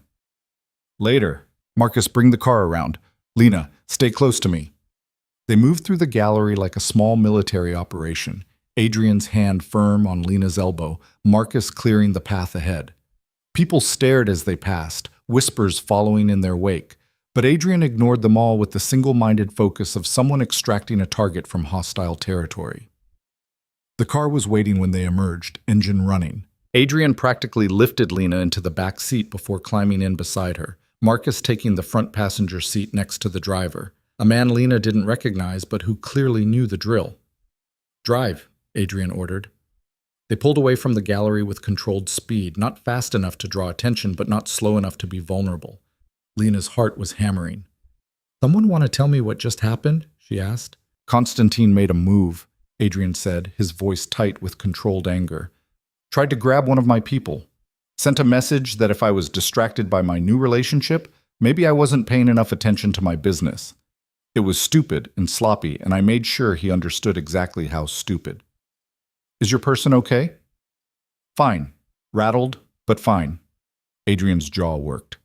"I should have anticipated this. Should have known Constantine would test boundaries tonight. I got complacent." You got human," Marcus said from the front seat. "Can't predict every move, boss." "I can try." Adrian pulled out his phone, typing rapidly. "Double security on all key personnel. I want eyes on Constantine around the clock. And find out who's backing him. He doesn't have the resources to move against me alone." Lena watched him work. Watched the transformation from her date to the crime lord who ran an empire. This was the reality Marcus had been talking about, the cost of protection, the violence simmering just beneath every polished surface. "I'm sorry," she said quietly. Adrian looked up from his phone, surprise flickering across his face. "For what?" "For being a distraction, for making you vulnerable." "You didn't make me vulnerable. Constantine's been planning this move for months. You just gave him an excuse to accelerate." Adrian's hand found hers in the dark car. "And if anything, you made me stronger tonight. Every person in that gallery saw that I have someone worth protecting. That's not weakness, Lena. That's armor. Armor that can be targeted. Everything can be targeted. At least this way I'm choosing what to defend." Adrian's thumb traced across her knuckles, the touch absent-minded, like he wasn't fully aware he was doing it. "You did well tonight. Better than well. You handled Rebecca's gossip, Thomas's questions, even Constantine's veiled threats without breaking. I'm impressed. I was terrified the entire time." "I know, but you didn't show it. That's the important part." Adrian released her hand, leaning back against the seat. "We're going to the safe house tonight. The penthouse is secure, but after Constantine's move, I want an extra layer of protection until we know what we're dealing with." "For how long?" "A few days, maybe a week." Adrian's eyes were closed now, exhaustion finally showing through. "I'm sorry.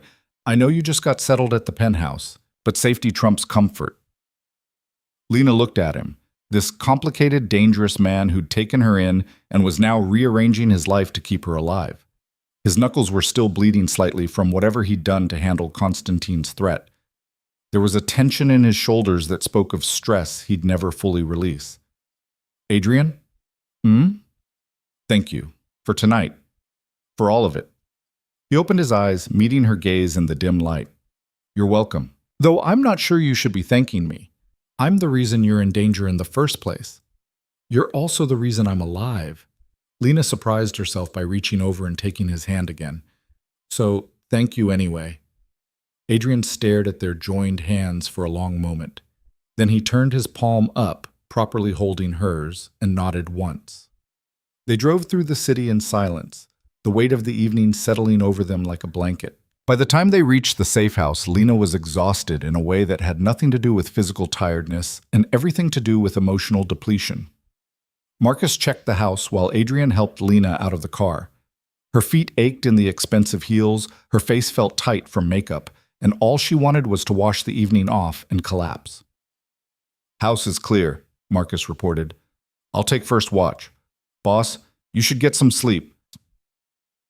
"I'll sleep when I am dead," Adrian muttered, but there was no heat in it. Lena changed out of the dress and into borrowed clothes from the safe house stock, scrubbing her face clean until she looked like herself again. When she emerged from the bedroom, she found Adrian in the kitchen, ice pack pressed to his knuckles, staring at nothing. "Can't sleep either?" she asked. "Too wired." Adrian gestured to the ice pack. Got a little enthusiastic explaining things to Constantine's messenger. "Marcus says I should have used words. I disagree." Lena sat down across from him. "Did it help? The violence? In the moment?" "Yes." "Long term?" Adrian shrugged. "It sent a message.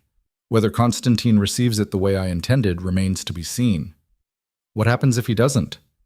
Then we escalate until he does. Or until one of us is dead. That's generally how these things end." The casual way he said it made Lena's chest tight. "You talk about dying like it's inevitable. In this business, it is. The only question is when and whether you take anyone with you." Adrian set down the ice pack, flexing his fingers. "My uncle used to say that men like us don't retire. We just run out of time. I've made peace with that." "I haven't." Adrian looked at her, really looked at her, his expression softening. "You shouldn't have to. That's not your world." "It is now. I signed the contract. For 6 months, then you're out. That's the deal." "And what if I don't want out?" The words surprised Lena as much as they clearly surprised Adrian. "What if by the end of 6 months, I've gotten used to this? What if I—" She stopped, not sure how to finish. "What if you what?" Adrian's voice was quiet, careful. "What if the pretending stops feeling like pretending?" The question hung between them, heavy with implications neither of them was ready to examine. Adrian stood abruptly, putting distance between them. "It's late," he said. "We're both exhausted and probably not thinking clearly. We should sleep." "Adrian, good night, Lena." He disappeared down the hall before she could respond, leaving her alone in the kitchen with her dangerous question and his non-answer. Lena sat there for a long time, listening to the house settle around her, before finally retreating to bed. Sleep came eventually, fitful and full of dreams where she couldn't tell the difference between running and flying, between safety and danger, between what was real and what was just very convincing performance. In the morning, neither of them mentioned the conversation, but something had shifted, a crack in the professional distance they'd been maintaining. And Lena couldn't help but wonder what would happen when that crack finally broke wide open. 3 weeks passed in a strange rhythm that Lena couldn't quite categorize as comfortable, but couldn't call uncomfortable either. They settled into routines. Coffee in the morning with Adrian reviewing security reports while Lena read news on her tablet. Dinners that Marcus cooked while lecturing them both about eating properly. Evenings where Adrian worked in his study and Lena pretended to watch television, but mostly watched him through the open doorway. The penthouse stopped feeling like a museum and started feeling like something closer to home, though Lena wasn't ready to use that word yet. She left books on the coffee table, and Adrian didn't comment. He started keeping her preferred tea stocked in the kitchen without her asking. Small accommodations that spoke louder than the contract terms ever had.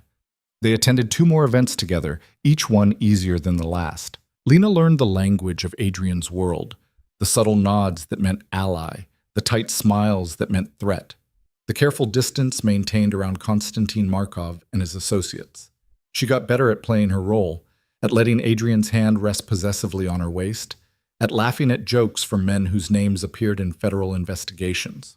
The pretending got easier. That was the problem. "You're getting too comfortable," Marcus said one afternoon while Adrian was out handling business. They were in the kitchen, Marcus teaching Lena how to make his grandmother's pierogi recipe for reasons Lena didn't entirely understand but didn't question. "Is that bad?" Lena asked, folding dough the way he'd shown her. "Depends. Comfortable means you're adapting, which is good for survival. But comfortable also means you're forgetting this is temporary." Marcus's hands worked the dough with practiced efficiency. 6 months, Lena. That's the deal. You need to keep that in mind." "I do keep it in mind." "Do you?" "Because I see the way you look at him." Marcus's voice was gentle but firm. "And I see the way he looks at you when he thinks no one's watching. This thing between you two is starting to feel real, and that's dangerous for both of you." Lena's hands stilled. "It's not, You're just what, playing house? Following the contract?" Marcus shook his head. Maybe that's what you're telling yourselves. But I've known Adrian for 8 years, and I've never seen him the way he is with you. Relaxed, almost happy, like he's allowed to be human for a few hours a day. That's not because of me. It's exactly because of you. And when those 6 months are up and you walk away, it's going to destroy him. You need to decide now if you're planning to stay or if you're going to start putting distance between you before someone gets hurt. The words sat heavy in Lena's chest for the rest of the afternoon. She finished the pierogi in silence, Marcus not pushing further, both of them understanding that some truths were too complicated to argue about. When Adrian came home that evening, there was blood on his shirt collar and a fresh bruise forming along his jaw. Lena's stomach dropped. What happened? Nothing important. Adrian's voice was clipped, distant. He headed straight for his bedroom without looking at her. Lena waited 30 seconds before following. She found him in his bathroom, stripped to the waist, examining the bruise in the mirror with clinical detachment. That doesn't look like nothing, she said from the doorway. Constantine's getting bolder. Sent some people to make a point about respecting territory boundaries. We had a disagreement about what respect looks like. Adrian dabbed at a cut above his eyebrow. I won the disagreement. You're bleeding. I'm aware. Lena stepped into the bathroom, taking the cotton swab from his hand. Let me. Adrian looked like he might argue, but something in his expression crumbled and he just nodded, sitting down on the edge of the tub to make himself easier to reach. Lena cleaned the cut carefully, hyper-aware of how close they were, how his skin felt warm under her fingers. This is getting worse, isn't it? She asked quietly. The situation with Constantine. Yes. Because of me? Because of him being an ambitious bastard who sees an opening and wants to exploit it. Adrian winced as she applied antiseptic. You're a convenient excuse, but if it wasn't you, it would be something else. He's been planning a move for months. I just need to figure out his endgame before he executes it. Lena finished with the cut and moved to examine the bruise on his jaw. It was already turning purple, stark against his skin. Without thinking, she touched it gently, her fingertips tracing the edges. Does it hurt? Everything hurts in this business. You learn to ignore it. That's not healthy. Probably not. Adrian's hand came up to cover hers, holding it against his face. His eyes met hers, dark and intense, and full of something Lena couldn't name but felt in her bones. Lena? Her phone rang, shrill and unexpected. They both jumped, the moment shattering. Lena fumbled for the phone in her pocket, her heart racing for reasons that had nothing to do with the call. Unknown number. Again. Don't answer it, Adrian said, his voice sharp. But Lena's thumb was already hitting accept, some instinct overriding caution. Hello? Lena Carter? The voice was male, unfamiliar, with an accent she couldn't place. Or should I say Lena Volkov? I understand congratulations are in order. Ice flooded Lena's veins. Who is this? Someone with information you need. About your sister. The world tilted. I don't have a sister. Emily Carter, age 23, currently residing in Denver, working as a nurse at Mercy General Hospital. Recently started dating a very persistent investment banker named Marcus Renton. Small world, isn't it? Lena's legs went weak. Adrian was on his feet immediately, steadying her, his expression gone lethal. What do you want? Lena asked, her voice barely working. A conversation. Between you and me. Alone. Tomorrow, 2 p.m., Riverside Park near the fountain. Come alone, or Emily learns all about her sister's new lifestyle. I'm sure Marcus would be very interested in where you've been hiding. If you touch her, I haven't touched anyone, yet. Tomorrow, Lena. Don't be late. The line went dead. Lena stood frozen, phone clutched in her shaking hand, while her entire world rearranged itself around one impossible fact. She had a sister she'd never known about, a sister who was now in danger because of her. Give me the phone, Adrian said quietly. Lena handed it over mechanically. Adrian was already dialing, snapping orders to someone. I need a trace on this number, and pull everything you can find on Emily Carter, Denver, nurse at Mercy General, 5 minutes ago. He ended the call and looked at Lena. Sit down before you fall down. Lena sat, or collapsed. She wasn't sure which. I have a sister. Apparently. I didn't know. My mother, she left when I was 6. I never knew. Lena's thoughts were spinning too fast to catch. How is this possible? I don't know yet, but we're going to find out. Adrian crouched in front of her, his hands on her knees, grounding her. Lena, look at me. Focus. Who was on the phone? I don't know. He didn't give a name. He knew about Emily, about Marcus, about everything. What did he want? A meeting, tomorrow, alone. Lena's laugh was brittle. Or he'll tell Marcus where I am. Tell Emily about all this. You're not going. I have to. If he tells Marcus, then I'll handle Marcus, Adrian said flatly. You're not walking into an obvious trap because someone's threatening to expose you. That's exactly what they want. You don't understand. Marcus won't just... He's not going to give up. And Emily... Lena's voice cracked. I have a sister I never knew existed, and now she's in danger because of me. Adrian's jaw was tight. We don't know that she's actually in danger. This could be psychological warfare, using your emotions against you. Or it could be real. You don't know Marcus. Lena swallowed hard. When I left, he swore he'd find me, that no one leaves him, that he'd make me regret. She couldn't finish. Then he's an idiot who's about to learn what happens when you threaten something that belongs to me. The words should have made Lena angry. She didn't belong to anyone. The contract was clear about that. But instead they made her feel safe, which was maybe worse. Adrian's phone rang. He answered it, listened for 30 seconds, then hung up. Emily Carter is real. 23, nursing degree from Denver State, been at Mercy General for 18 months. Started seeing Marcus Renton 6 weeks ago, right around the time you and I were making headlines at the fundraiser. 6 weeks, the exact amount of time since Lena had become publicly visible as Adrian's partner. It's not a coincidence, Lena said numbly. No, it's not. Adrian stood, pacing. Someone connected the dots. Figured out your background, tracked down your family, and fed Emily to Marcus like bait. The question is who and why. Constantine? Maybe. Or someone working for him. Or someone else entirely who sees an opportunity. Adrian's expression was grim. Regardless, they've got leverage now. Emily's proximity to Marcus makes her vulnerable, and they know it. Lena stood on shaking legs. I have to warn her. You have to stay calm and let me think. Adrian's voice was sharp enough to cut through her panic. Charging an emotional accomplishes nothing except getting people killed. Then what do? We get Emily away from Marcus, quietly, before whoever's behind this can use her as a hostage. Adrian was already typing on his phone. I have people in Denver, good people. They can extract her, bring her somewhere safe while we figure out the rest. Extract her? She doesn't even know who I am. You can't just kidnap my sister. I can if it keeps her alive. Adrian looked up from his phone. Lena, I need you to trust me on this. I've handled situations like this before. If we move fast and smart, we can get Emily to safety before anyone realizes what's happening. And then what? She just lives in hiding forever? Never talks to Marcus again? Never asks questions about why strange men showed up and relocated her? Then we tell her the truth. Or enough of it.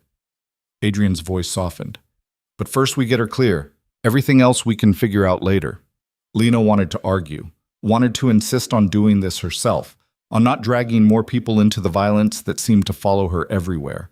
But she was out of her depth and she knew it. Okay, she whispered. Do it. Adrian made 3 phone calls in rapid succession, his voice cold and precise, laying out the extraction plan like he was ordering dinner. When he finished, he turned back to Lena. My team will grab her tonight after her shift ends. They'll make it look like she's being arrested, keeps witnesses from interfering. She'll be on a plane to a secure location within 4 hours. Once she's safe, we'll make contact and explain. What about Marcus? What about him? Adrian's smile was sharp. He's going to wake up tomorrow and find his girlfriend missing. He'll panic, call the police, make a scene. And while he's distracted, I'm going to have a conversation with him about why stalking my partner's family is a very bad idea. The casual way Adrian talked about confronting Marcus should have scared Lena. Instead, it lit something fierce in her chest. The satisfaction of knowing that the man who'd terrorized her for years was about to face someone who wouldn't break under his charm and manipulation. "Don't kill him," she said. "I'm not making that promise." "Adrian," he sighed. "Fine. I won't kill him unless he forces my hand. Better?" "Marginally. That's all you're getting." Adrian pulled her close, his arms wrapping around her in a gesture that felt less like the contract and more like something real. "We're going to fix this, Lena. I'm going to keep you safe, and I'm going to keep Emily safe. And then we're going to find whoever thought using your sister as leverage was a good idea and make sure they never think that again." Lena pressed her face against his chest, breathing in the scent of him, cologne and copper and something uniquely Adrian. "Thank you." "Don't thank me yet. Wait until everyone's alive and safe." They stood like that for a long moment, Lena taking comfort in his solid presence while her mind raced through possibilities and fears. Then Adrian's phone buzzed and the moment broke. "Team's in position," he said, reading the message. "They're moving in 30 minutes. You should try to get some rest. I can't possibly sleep.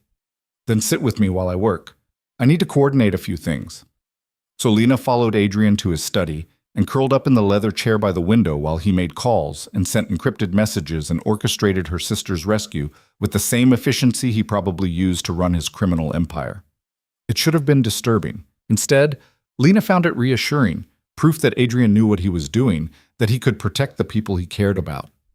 The people he cared about. When had Lena become one of those people? Around midnight, Adrian's phone chimed. He read the message and some of the tension left his shoulders. They have her. No complications. She's confused and angry but physically fine. They're heading to the airport now. Lena's relief was so intense it made her dizzy. Can I talk to her? Not yet. She thinks she's been arrested for something. Witness protection, classified information. They're keeping it vague. Once she's secure and we know the situation better, we'll arrange a call. Adrian stood, stretching muscles that had been tense for hours. For now, we wait. I'm good at waiting. Are you? Adrian's smile was tired. You strike me as someone who wants to act. It's why you kissed me instead of walking away. That was 3 seconds of insanity, not a character trait. Those 3 seconds told me everything I needed to know about you. Adrian crossed to where she sat, leaning against the window frame. You're brave in ways you don't give yourself credit for, and that makes you dangerous. To my enemies and to me. I'm not dangerous to you. You're the most dangerous thing that's happened to me in years, Adrian said quietly. You make me want things I gave up on a long time ago. Normalcy, trust, something that looks like peace. He ran a hand through his hair, frustrated. Marcus was right. I'm getting too comfortable with you. Lena's heart was racing. Marcus said that to you? He said it to you. I overheard. Adrian's smile was self-deprecating. These walls aren't as soundproof as I pretend. I've heard every conversation you've had in that kitchen for the last 3 weeks. That's creepy. It's survival, but yes, also creepy. Adrian crouched down to her eye level. He's right, though. This thing between us, whatever it is, it's getting too real. And when the 6 months are up and you leave like the contract says you will, it's going to hurt. So maybe we should talk about putting some distance back in place before one of us does something stupid. Like what? Like this. Adrian kissed her.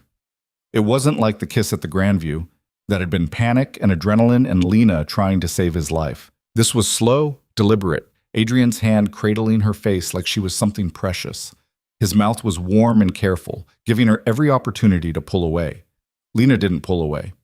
She kissed him back, her hands fisting in his shirt, 6 weeks of tension and unspoken feelings crystallizing into this moment. Adrian made a sound low in his throat and pulled her closer, the kiss deepening into something that had nothing to do with contracts or protection and everything to do with want. When they finally broke apart, both breathing hard, Adrian rested his forehead against hers. That was stupid, he said. Completely. We should probably not do that again. Probably not. They stared at each other, and Lena watched Adrian wage some internal war behind his eyes. Then he stood abruptly, putting physical distance between them. You should sleep. It's late and tomorrow's going to be complicated. Adrian, good night, Lena. He was out the door before she could respond, leaving her alone in his study with her racing heart and the taste of him still on her lips.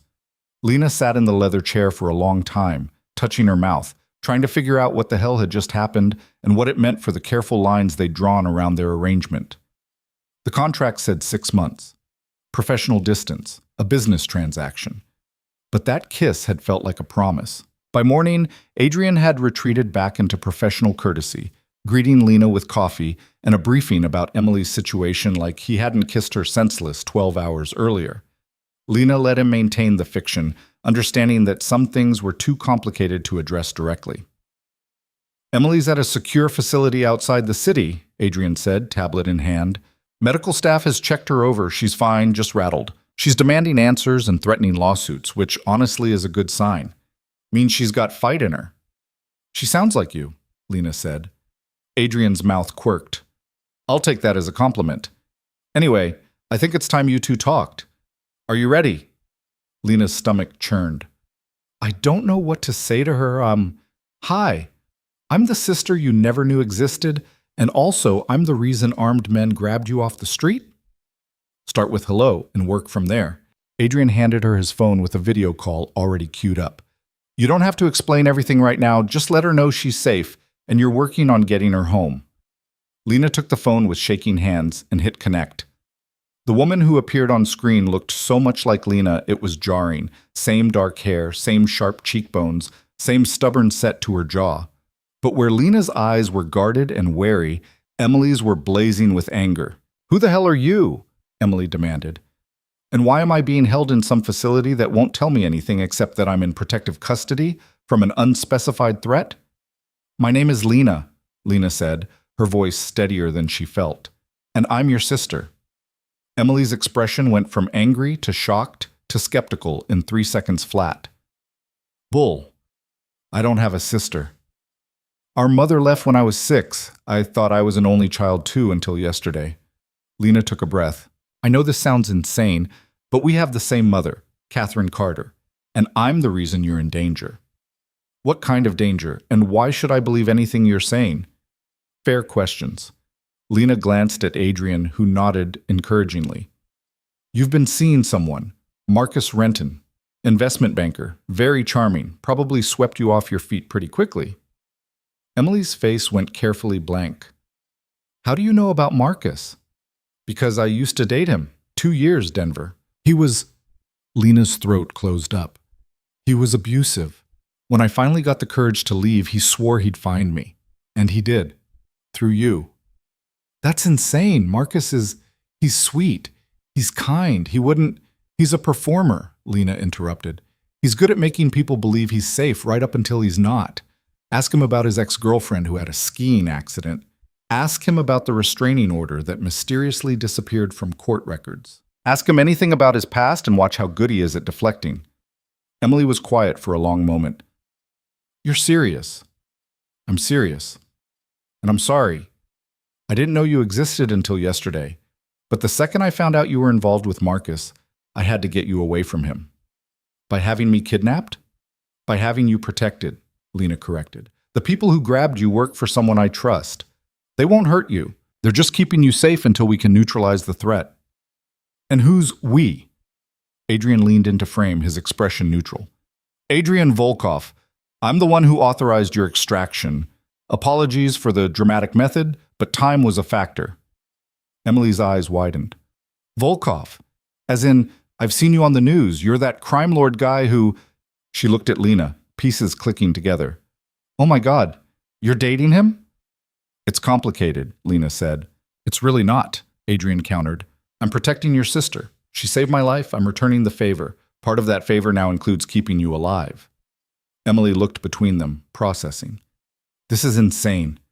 My entire life is insane right now." "I know," Lena said softly, "and I'm sorry.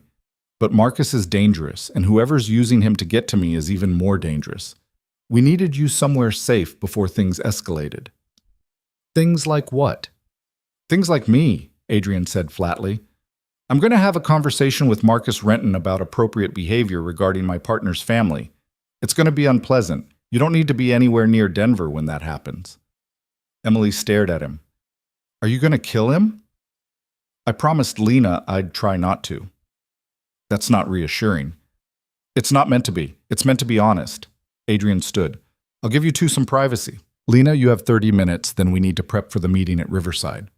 He left before Lena could argue. You're still going to that meeting? Emily asked, even though it's obviously a trap? I don't have much choice. You could not go. Let this Adrian guy handle it. I could, Lena admitted, but whoever called me thinks I'm weak enough to manipulate with threats to you.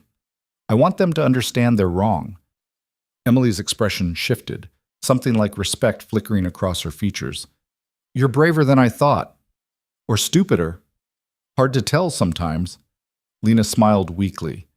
Look, I know this is overwhelming. I know you probably have a million questions, and most of them I can't answer yet. But I need you to trust me when I say you're safer where you are than you were in Denver. I'm starting to see that. Emily leaned back, studying Lena through the screen. We really look alike, you know. It's kind of freaky. I was thinking the same thing. Do you? Emily's voice softened. Do you know anything about our mother? Where she is? What happened to her? Lena shook her head. She left when I was 6. I have maybe 3 clear memories of her. I tried to find her when I turned 18, but it was like she disappeared completely. No records, no trail, nothing. Same here. I grew up in foster care. Always wondered about my birth family, but never had anything to go on. Emily's smile was sad. Guess we both got the abandonment issues, huh? Guess so. They talked for the rest of the 30 minutes, trading basic information, where they'd grown up, what their lives had been like, the bizarre coincidence of both ending up in dangerous relationships with men who wouldn't let go. By the time Adrian came back, Lena felt like she'd found something she hadn't known she was missing. Stay safe, Lena told Emily. I'll call you after the meeting. You better. I'm invested in this now. After the call ended, Lena sat with the phone in her lap, overwhelmed by emotions she couldn't name. How'd it go? Adrian asked. She's real. I have a sister, and she's real, and she's... Lena's voice cracked. Thank you for getting her out, for keeping her safe. That's what family does, Adrian said quietly. Even found family. The words hung between them, loaded with meaning. Before Lena could respond, Marcus appeared in the doorway. Car's ready. We should move if you're making that meeting. Adrian nodded. Let's go prove to whoever's pulling strings that Lena Carter doesn't scare easy. And if it goes badly, Lena asked. Adrian's smile was cold. Then they'll learn why scaring me is significantly worse. Riverside Park at 2 p.m. was predictably busy. Joggers on the paths, families feeding ducks, tourists taking photos by the fountain. The kind of public space where violence would be noticed immediately, which was probably the point. Whoever had called wanted witnesses, wanted Lena to feel exposed. Adrian had other ideas about exposure. Marcus is in position on the north side, he said, voice low as they approached the fountain. I've got 3 more scattered through the park. You're covered from every angle. I thought I was supposed to come alone, Lena said. You did come alone. I just happened to be taking a walk in the same park at the same time. Completely coincidental. Adrian's hand rested on her lower back, a gesture that looked casual, but Lena could feel the tension in his fingers. If anything feels wrong, you signal me. Don't try to be brave. Brave got me into this mess in the first place. Brave kept me alive. There's a difference. They reached the fountain and Adrian kissed her temple. Performance for whoever was watching, but it felt real enough to make Lena's chest ache. Then he peeled off toward a bench 20 yards away, settling in with a newspaper like he had all the time in the world. Lena stood by the fountain alone and waited. The man who approached 5 minutes later was nobody she recognized. Mid-40s, average height, the kind of forgettable face that probably made him excellent at his job. He wore a suit that was nice but not expensive, and his smile was pleasant in a way that made Lena's skin crawl. Miss Carter, thank you for coming. I didn't have much choice. Lena kept her voice level. You have me at a disadvantage. You know my name, but I don't know yours. You can call me David. It's not my real name, but it'll do for our purposes. David gestured to the bench near the fountain. Shall we sit? This might take a few minutes. Lena sat, hyper-aware of Adrian 20 yards away, pretending to read. David settled beside her, maintaining a respectful distance. I want to start by saying I mean you no harm, David said. Nor do I mean your sister any harm. This is purely a business proposition. Threatening my sister is a hell of a way to start a business proposition. I prefer to think of it as establishing credibility. You needed to understand I was serious. Now that we've established that, we can talk like reasonable people. What do you want? David pulled out his phone, showing her a photograph. It took Lena a moment to recognize the man in the image. Konstantin Markov, leaving what looked like a private club. My employer has a problem, David said. Konstantin Markov has become a liability. He's unstable, reckless, and his attempts to undermine Adrian Volkov are drawing too much attention from law enforcement. My employer would like Konstantin removed from the equation. So kill him yourself. It's not that simple. Konstantin has powerful friends. If he dies under suspicious circumstances, it creates problems. But if Adrian Volkov kills him in self-defense, say, during an attack on Adrian's partner, well, that's just the natural consequence of Konstantin's aggression. David's smile widened. You see where I'm going with this? Lena's blood ran cold. You want to use me as bait? I want to create a situation where Konstantin overplays his hand and Adrian has no choice but to eliminate him. You'd be perfectly safe. We'd make sure Adrian was in position to protect you. But Konstantin would be gone. Adrian would be legally justified, and my employer's problem would be solved. And if I say no? Then Emily continues dating Marcus Renton. And you know how that story ends, don't you? The same way yours almost did, except Emily doesn't have Adrian Volkov to run to. David's expression stayed pleasant. Or we could leak certain information about your past to the press. I'm sure Adrian's associates would love to know their boss's girlfriend is a traumatized waitress with a history of domestic violence. Might make them question his judgment. Lena's hands were shaking with rage. You're threatening to destroy my life if I don't let you use me to murder someone.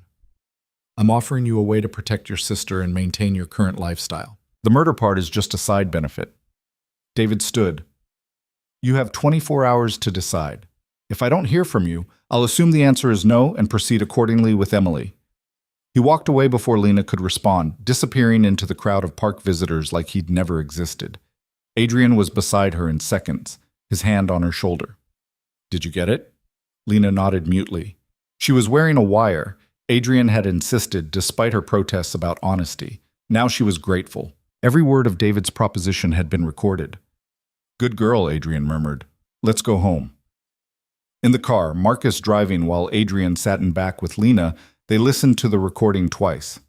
Adrian's expression got darker with each repetition. I know who his employer is, he said, finally.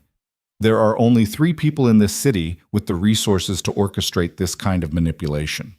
2 of them are currently out of the country. That leaves Senator Patricia Garrison. Marcus whistled low. The senator? She's got Konstantin on her payroll. Why would she want him dead? Because Konstantin's getting sloppy and she needs distance before he drags her down with him. Adrian's smile was razor sharp. She's using Lena to eliminate her own liability while keeping her hands clean. It's actually clever if you ignore the moral bankruptcy. So what do we do? Lena asked. We flip the script. Adrian pulled out his phone. Senator Garrison wants Konstantin dead? Fine. But we do it on our terms, not hers. And when it's done, she's going to owe me considerably more than she planned to pay. The plan Adrian laid out over the next 6 hours was complicated, risky, and probably illegal in at least 7 different ways. Lena listened with growing disbelief as he coordinated with lawyers, federal contacts who apparently owed him favors, and a private investigator who specialized in finding things powerful people wanted to stay hidden. You're going to blackmail a senator, Lena said. I'm going to provide her with incentive to reconsider her approach to problem solving, Adrian corrected. Slightly different. And Konstantin? Konstantin's going to get exactly what he's been asking for, a direct confrontation. But instead of you being the bait, he's going to think he's finally gotten the upper hand. We'll let him make his move, document everything, and use it to justify whatever response becomes necessary. You mean killing him? Adrian's expression was flat. If it comes to that, I'd prefer not to. Bodies create paperwork, and I hate paperwork. But Konstantin's not going to stop until one of us is dead. Better him than me. Marcus appeared with printouts of Patricia Garrison's financial records, obtained through methods Lena decided not to ask about. Boss, you need to see this. She's been funneling money to Constantine through 3 shell corporations for the last 18 months. And there's a payment scheduled for next week, same amount as a contract killing usually runs. Let me guess, Adrian said. Scheduled for right after Lena's 24 hours run out? Day after, actually. Guess she wanted to give herself plausible deniability. Adrian's laugh was dark. She really thought I wouldn't figure this out. The arrogance is almost impressive. He made a phone call that lasted 3 minutes, his voice cold and professional, speaking in a language Lena didn't recognize. When he hung up, some of the tension had left his shoulders. Constantine's going to receive an anonymous tip tomorrow that Lena will be alone at the penthouse while I'm meeting with the Harbor Commission. He won't be able to resist taking the shot. Except I won't actually be alone, Lena said. You won't even be there. You'll be at the safe house with Emily. I'm having her flown in tonight. You two can have a proper reunion while I handle this. Adrian reached over, tucking a strand of hair behind her ear. I'm not risking you, Lena. Not for Constantine, not for the senator, not for anyone. What about you? If Constantine comes to the penthouse, then he'll find me instead. And we'll have a conversation about boundaries and consequences. It'll be very educational. Lena grabbed his hand, holding tight. Don't get killed.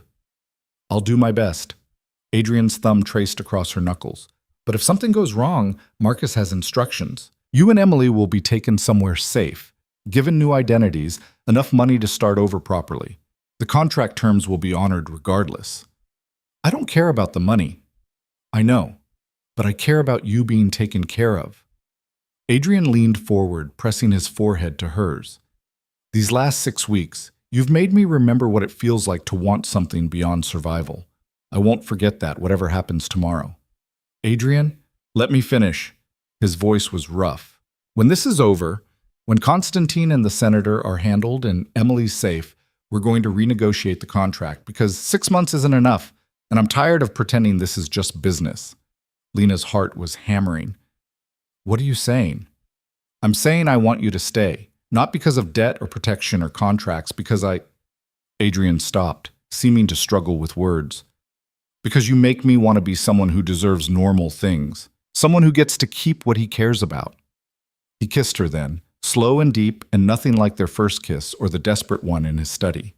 This kiss tasted like promises and possibility and all the things Lena had stopped letting herself hope for. When they broke apart, Marcus was very deliberately looking out the window, giving them privacy. Okay, Lena whispered. We'll renegotiate, but you have to survive tomorrow first. Deal. Emily arrived at the safe house at midnight, escorted by 2 of Adrian's security team. She took one look at Lena's face and said, Something's happening tomorrow, isn't it? How'd you know? You have the same expression I get before a difficult surgery. Controlled panic. Emily dropped her bag, studying the safe house with a nurse's practiced assessment of surroundings. Are we safe here? Safer than anywhere else in the city, Lena said. Adrian made sure of it. Your crime lord boyfriend really is thorough, isn't he? He's not... Lena stopped. Actually, I don't know what he is anymore. It started as a contract thing, but now it's real, Emily finished. Yeah, I picked up on that during our video call. The way he looked at you when he thought you weren't paying attention, that's not fake. They stayed up talking, filling in the gaps of 2 lives lived separately, finding unexpected common ground in shared trauma and stubborn survival. Emily told stories about nursing school and difficult patients and her suspicion that Marcus had been too good to be true. She'd just ignored the warning signs because she was lonely. I'm sorry, Lena said, for bringing him into your life, even accidentally.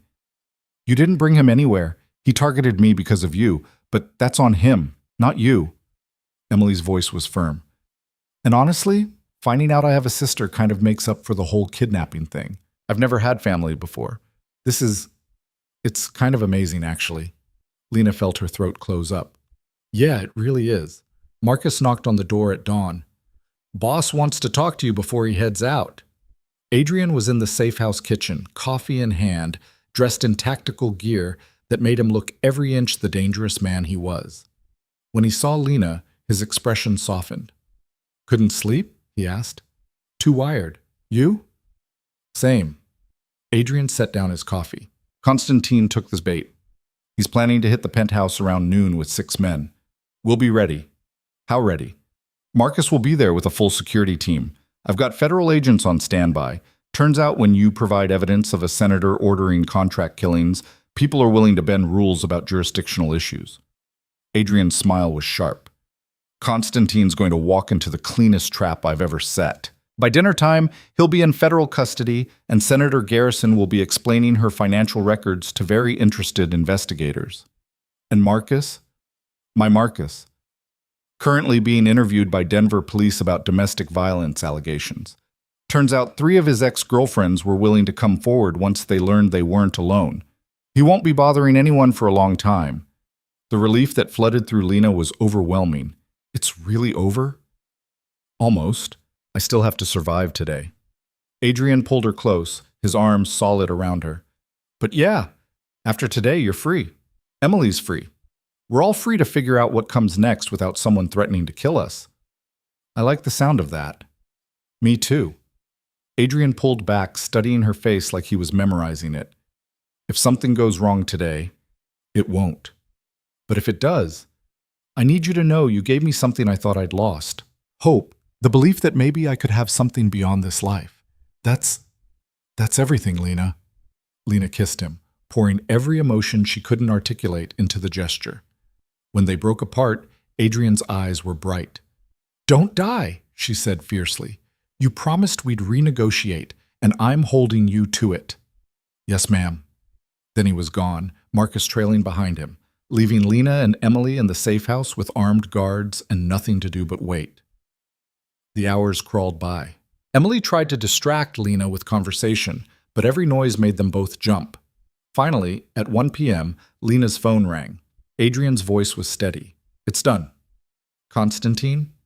In federal custody, singing like a canary about the senator's involvement. Turns out when you're facing conspiracy to commit murder charges, loyalty becomes negotiable. Adrian sounded tired but satisfied. We're cleaning up now. No casualties on our side. You can come home. Lena's legs went weak. You're okay? Couple bruises, nothing serious?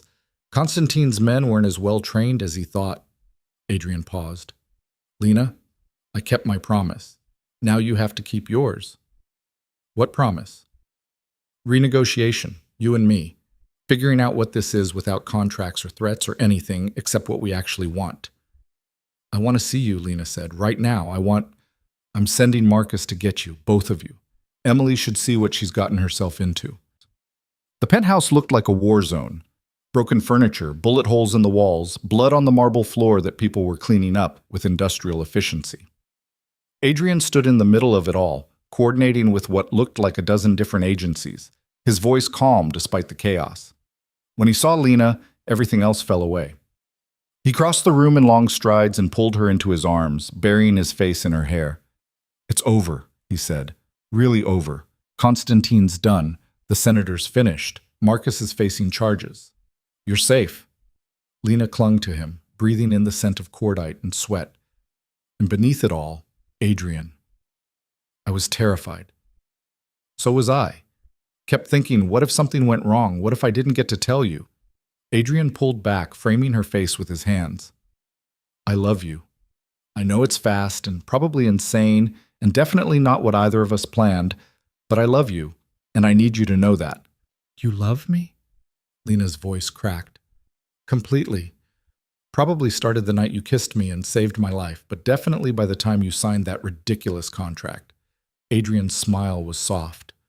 So what do you say? Want to try this for real? No contracts, no time frames, just us figuring it out as we go? That sounds terrifying. It really does. But also kind of perfect, Lena said. And for the record, I love you too. Even though you're a crime lord with terrible self-preservation instincts and a tendency to solve problems with violence. I'm working on that last part. Don't work too hard, it's kind of hot. Adrian laughed, the sound genuine and surprised, and kissed her while Emily made exaggerated gagging sounds in the background, and Marcus pretended not to smile.